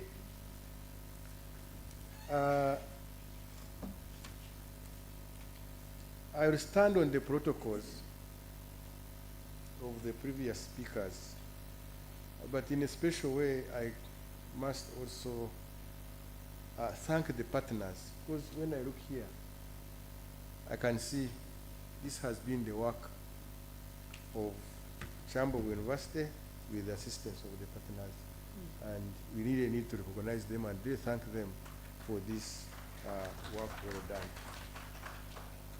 I want also to thank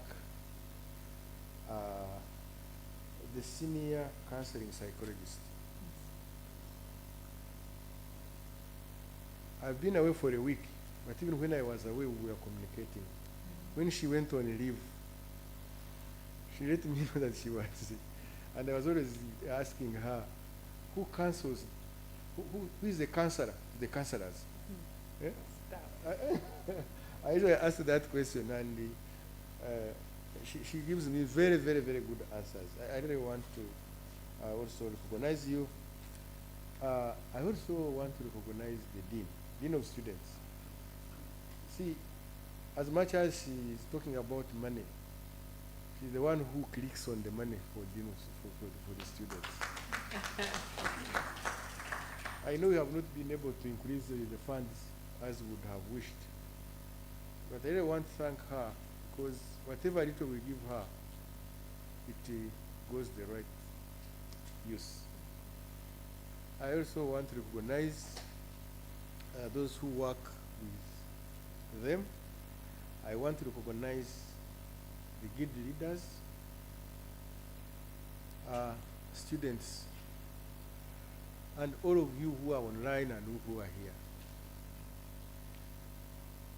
But I'll start by asking the males who are here, put up your hands. If you know you are a male, put up your hand. Clap for them. Because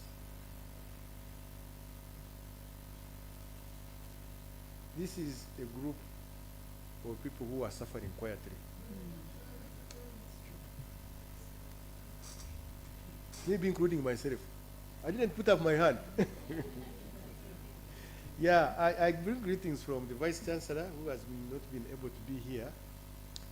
He would have wished to be here and address you. And now I also want to take this chance to say the Vice Chancellor's words and also to say mine, because I've been given this opportunity. You don't get these opportunities all the time. But I really want to thank him for giving me this opportunity to come as a guest of honor, representing him here. I have looked at the theme for today. From survival, thriving. I can stop there. To me, that is enough. From survival, thriving.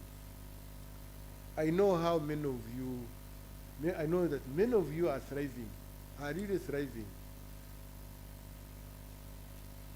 But how are you thriving? I know you're having a lot of challenges, especially at the university. I don't want to say when I was at the university, things were different then. The pressures were less because we had only one TV, UTV, which would go on, I think at around 4 p.m. Yes. It was only one and to go on at 4 p.m. How many channels do you have now? And even when you wanted to buy things, they were not there in the shops. Well, we didn't have money, but we also didn't have what to buy. So those were the hard days. But for you, the circumstances are different. I really appreciate when my children tell me that, you know, Daddy, those were the days. For this, it is different. And indeed, it is different. And as parents, as leaders, let us not treat the current generation like the way we were treated then. Because things have changed. And if you don't recognize that things have changed, you'll always find a lot of challenges. As administrators, you know, we have rules and regulations, but we must be part of you. I know I will not say anything different from what the previous speakers, because I've looked at the program, it was very rich, and I want to thank the previous speakers. If you look at the challenges that have been listed, academic pressures, these ones have always been there. But for us, we are doing term, we are not doing semester. Yeah. You would study the whole year, term 1, term 2, term 3, you do exams. That one had advantages and disadvantages. But this time, semester. Semester, you cannot wait. If you miss one lecture, then you have missed everything. You may never have time to go back and read. So a semester has so many demands. That time we were not even very many in class. So, marks getting lost. I don't remember verifying academic papers. Because we were very innocent then, but this time everybody tries to cut corners. You have seen when the new students are reporting, police is everywhere, conmen are here, they are taking you there to pay. So you must understand the current circumstances. And then you try survival mechanisms, which are not written anywhere. Some of these things are not read in any book.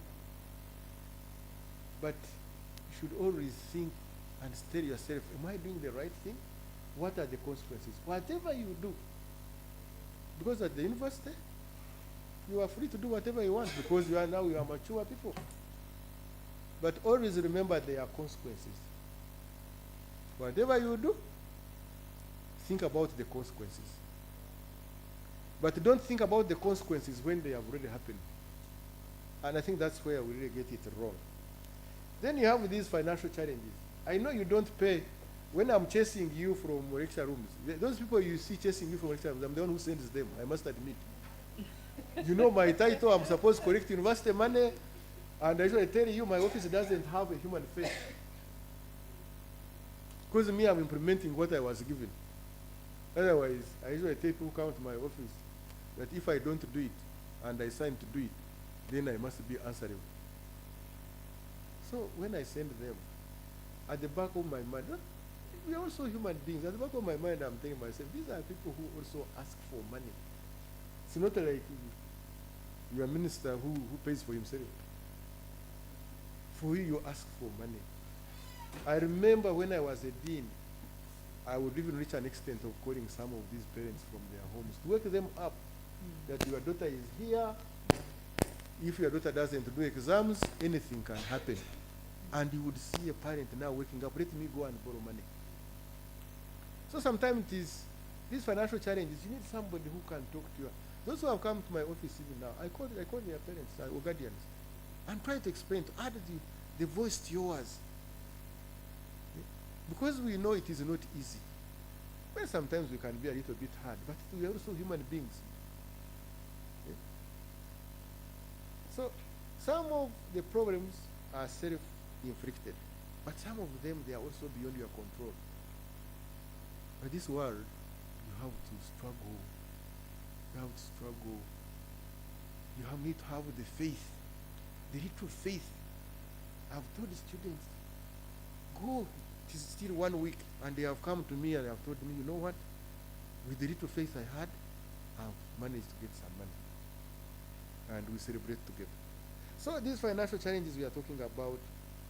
Then for the relationships, I know you are mature students. But again, these are the relationships you are starting. Eh?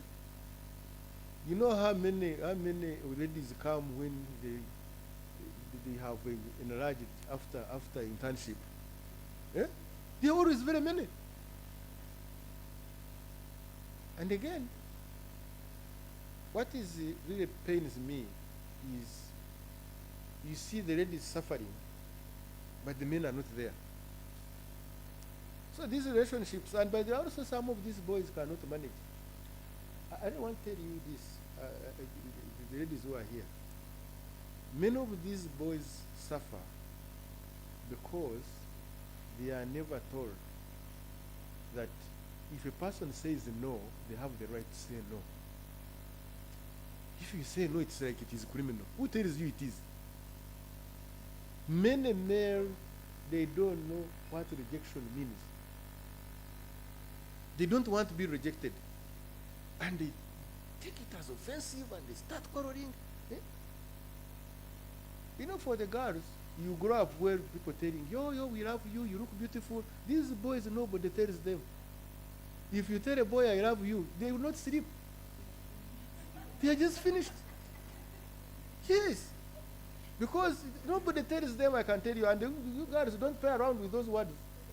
They may think you have liked them and what, but for you it is just normal to be told, you know, people as you pass around, people approach you, do what, but for the boys, they are really suffering. Boys suffer. So, please, counselors, help these young men. They are struggling. Okay? I'm not saying the ladies are not struggling, but the boys are struggling more because they don't speak. Even when they come to my office to get a word from these young men, they're just so hardened. They don't want to say anything. But for the ladies, even when the lady does not know him, tell you everything and comes crying, goes smiling. But the boys will come and they go where. So as counselors, really need to help these young men. These young men, they are going through a lot. I know you have so many uncertainties, because for us, when we started studying, you know, I know third years who are here, the finalists who are here are worried.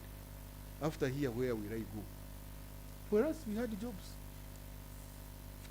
But I can tell you, the world has also changed. There are so many opportunities. There are so many opportunities. Some of you talk about work. I studied in the UK, and for us, and I've just come from there, the university where we went, they were telling us that all the work in the university, about 90% is done by students. But you know the African culture of white collar. A student here would rather go and beg from an uncle, from an auntie, from a sugar daddy, from a sugar mommy, than using the hands and the brains to work. I've always wondered, these ladies who plait hair and banda, how much money do they earn from you? What level of education do they have? Don't you think they're earning a lot of money from you? Because these are some of the stress and managing time. You can work and study and avoid to be redundant. Redundancy is a very big problem in our universities because of the way we teach you with handouts. In certain universities, a professor comes and talks for only 15 minutes. The rest you go and research. But if you don't want to read, you are always redundant, you don't want to work. It is redundancy that is causing you stress. Keep yourselves busy. How can you have time to do away when you are busy? Away is part of redundancy. Yeah? A person who has work and is earning money, can he come here to do away? No, you cannot. Redundancy, because of the way we teach you, is another problem that causes you stress. Because some of these other habits you get involved in cause a lot of problems. So, but in these numbers I see here, 14 million Ugandans having mental health challenges. Those are the ones who report. Because you might find I'm here, but I also have a mental health challenge. So we must start assessing. And I don't know how many staff are here. Our staff are suffering. But they don't want to admit. These people are teaching you. Okay? I think this should not, a senior counselor, we really need to help our staff. And should be intentional. And don't mix them with the students. Have special sessions for them. And you know, this counseling can only be successful if there is some trust. If I don't trust you, so you must first win this trust. Don't rush. But I can tell you, many staff, there is one we are handling with the senior counselor, and she knows how far we are moving slowly, but I know we shall get there. Eh? We are really struggling. Eh? And they are not big things that make people disconnect their wires. Not big things. Eh? But because they have nobody to talk to, nobody to listen to, they are on their own. So I really thank you for organizing such sessions. But I think it would be better if we had some sessions for staff. And also, try online sessions. Try online sessions. People don't have time to come here. Don't worry, they may attend for 15 and be distracted, but they would have picked something. Online sessions are cheaper. You get, I think, Dean, let us have professional people from outside. Senior counselor, they have been seeing your face. They have been hearing your voice. Let's try as much as possible to get people from outside online. We advertise very well and help our people, including myself, because I don't know, I've never been assessed. You might find I'm also having some challenges. So these numbers I'm seeing here. So other intervention is when you engage like the way you are engaging. I know people who have come here will not go the same. You might have come here, but you may go back and help other people who are having some challenges. Try to engage people. People will tell you their challenges. And I really also want to thank the counseling unit. I'm seeing these numbers. But these numbers, those who come to you, because if you have 33,000 students and only 3,000 come to you, you think the other ones don't have any problem? They do. How can we go to them? How can we have channels where people can speak out? How can we, I know staff, we have this medical insurance, and I think I've been talking to the senior counselor and the dean. Let's see that whenever we are negotiating for medical insurance for staff, the component of counseling is, and even students, they can, even this online, people can call and be, sometimes you need a person to talk to. And some of these things that really affect us are not big. Some people come with a lot of problems. They see somebody crying. But that is a problem I met around 30 years ago. And some of them, I've handled them with my own children. So people have different experiences and different expertise. We engage them. So we really need this collective commitment, like we are here. I really want to thank everybody who came here and said, anybody who came here and said something to people who were here. I really want to thank them for sparing that time. To have them to come and talk to people who were here and those who are online. It is very important to talk to people, and I really want to encourage you that we have very many of these meetings. And they should be planned. I want, for example, some of these topics to come from the students. Students, what do you want us to talk about? What is affecting you? Guild. Please, don't come here and think for students that this is what they want to listen to. No, ask them. So the most, you know how to package, because when they submit, the professionals know how to package and bring the right people. Because people have been talking about Max. You think Max is, when I was a dean, surely you are going to graduate and you are looking for Max of first year? Where is the problem? I would ask them, where have you been? You have a tendency of doing things last minute. The guild, there is a council, we have a council member, the lady, she talked to me, and I told her to bring me names of students who are having max challenge. But I'm told even when she requested, you people, it is only some which submitted, and they are the ones I'm handling. And whenever you get this complaints from students, some students know they are the ones who have a problem, but they know, they think if they come with many, they will get away with it. No. Marks are earned. You don't put tricks in marks. Marks is a very, very big thing. Before you talk about marks coming in late, but we are improving. I can assure you, if you look at your photos, it's not like last semester. Is it? I know you have not seen yours, but many have seen their marks. Better than we have performed. We have done very well. If you can improve on this, by the time the semester starts, at least 90% of your marks will be on the portal. We are trying to fix some few things here and there, but we shall be there. We need your support, especially your representatives. When I was a dean, the student representatives helped me a lot.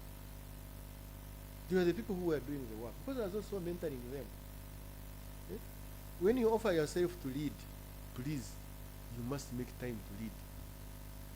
Don't vote into leaders who are not helping you. They should not be part of your stress. No, they should handle some of these things. Why should you reach way? For God's sake, when you have the leaders. To me, the way is it's like you are telling us that these leaders don't know what they are doing. Because I expected these people to come to my office. Ask him. My office is always open. You don't need an appointment. When I'm there, you walk in. Because that's what I'm paid for. My office, you don't need an appointment. Because I know you have not come for a conversation. You are a leader, and you have maybe the challenge, but also when there are good things, come to us and tell us, you are doing well here. It can't be bad all the time. You never tell us where we have done very well. For example, he's talking about Max. Can't you talk about other things where we have done very well? You don't give these people stress. Every time you talk about negative things, people cannot be happy. You need to balance. Let's talk about bad things, but let us also put smiles on people's faces. That this was not good, but this is now is happening. So I think we also need to bring the positive aspect of life. We shouldn't talk about bad things. For those who come to me, I usually start with good things. I usually start with good things. I'm not a negative person. I like positive energy. Positive energy is part of stress reliever. So I really also want to thank you for putting this together. And there's something I picked and I had wanted to talk about. If it was not for spiritual, I want to tell you the religion is key in all this. Sometimes you need to talk to your God. You need to talk to God. It is key. You cannot avoid it. You who don't go to church, you who don't go to mosques, you don't pray. You're not praying is a therapy. When you want to listen to music only. How much money do you pay to pray? I think some of you don't even know how to pray. But I can tell you the spiritual world works. And I was so happy when I opened the pages here and I saw the Imam. The Imam is here, and then Father Dama. These are important people if you are to survive university life. If you are to survive university life, please work on your spiritual life. I usually, when I pass Kakumba, I see people singing. And I even ask myself, if these people are not here singing, where would they be? They would be in Banda. Yeah? Their mind, there would be some devilish things in their mind. So find time to go there and speak to your God. You know, it is always good to speak to things you don't see. Yes, just live by faith. Yeah? Sometimes when they preach, it's like they are talking about you. So if we are planning like to go somewhere and say, that one you survive that day. Because somebody in church, in the mosque has talked about something you are about to do. So I advise you to work on your spiritual life, and it is key to your survival at the university. I also want to take this opportunity to thank everybody. I want to thank again the Dean of Students, the counseling unit, the student leaders. You know, when he speaks to you from what you are going through. Me, I sit in my office there. He's always with you. Me, I don't know what you go through. I only imagine. But he knows what he's talking about. The examples he was giving here, he was even talking to himself. He was talking about himself. And he was talking to you. I really want to thank you, the student leaders. So, we have been having some resource constraints. We don't have enough money. But if we waited for enough money, nothing will happen. I want to thank you for offering yourselves. Come here and listen. we are so grateful as management when you come here and listen. Because we know we are building a nation. No, the nation is built here. I want you to remember this.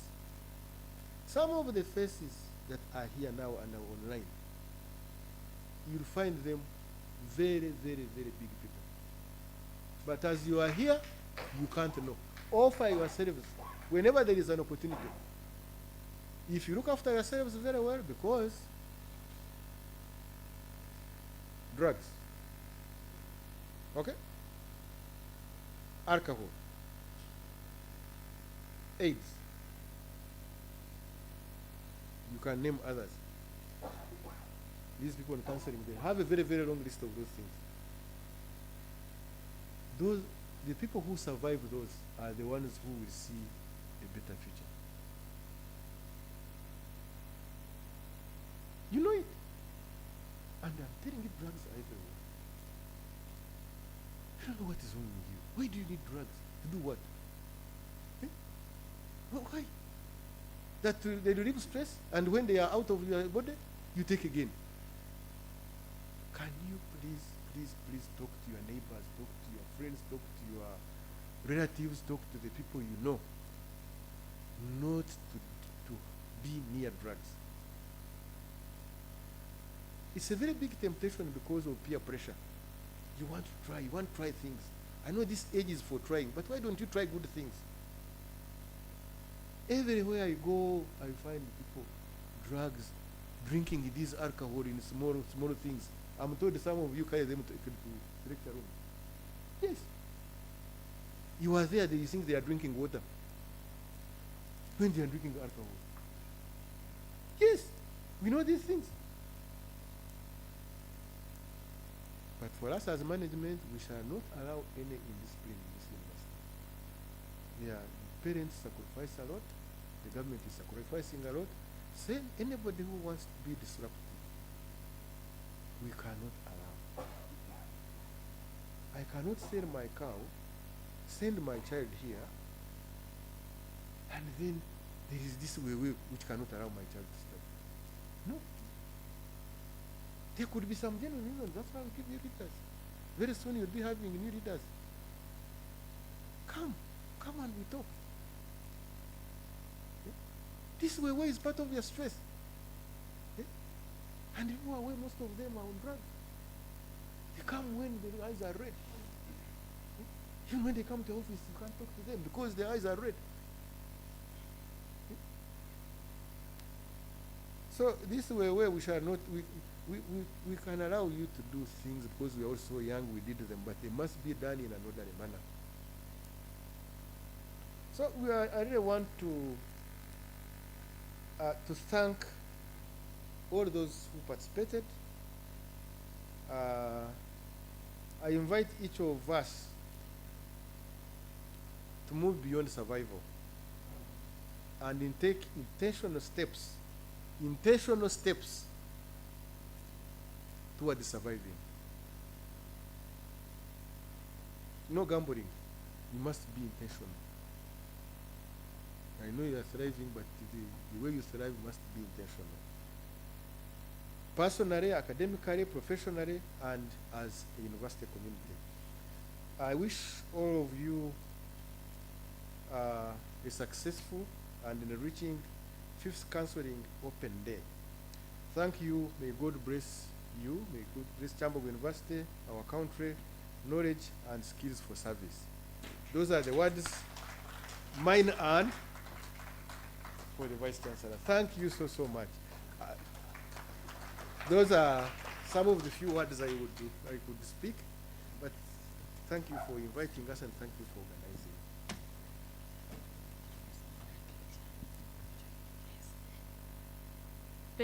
Thank you, members. It's not enough as we close.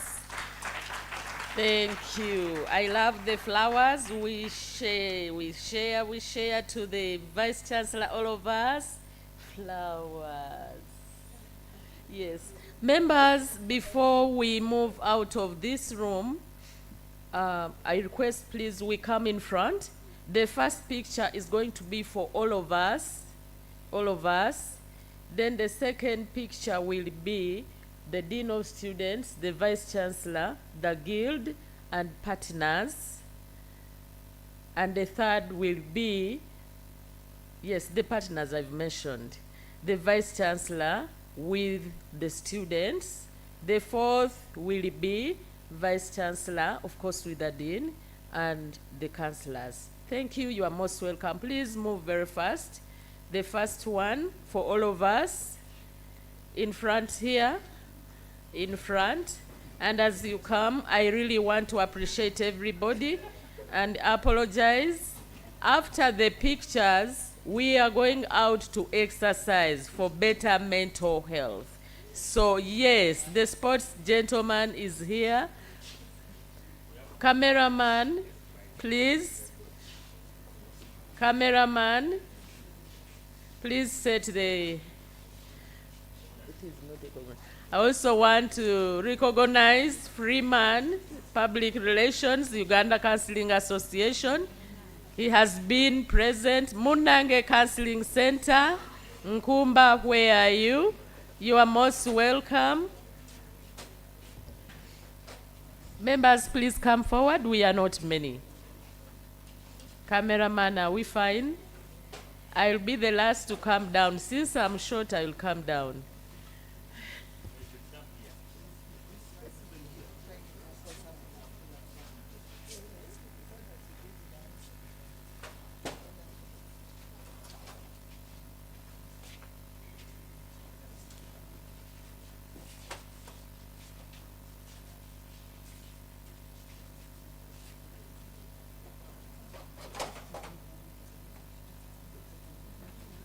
This is my new cover.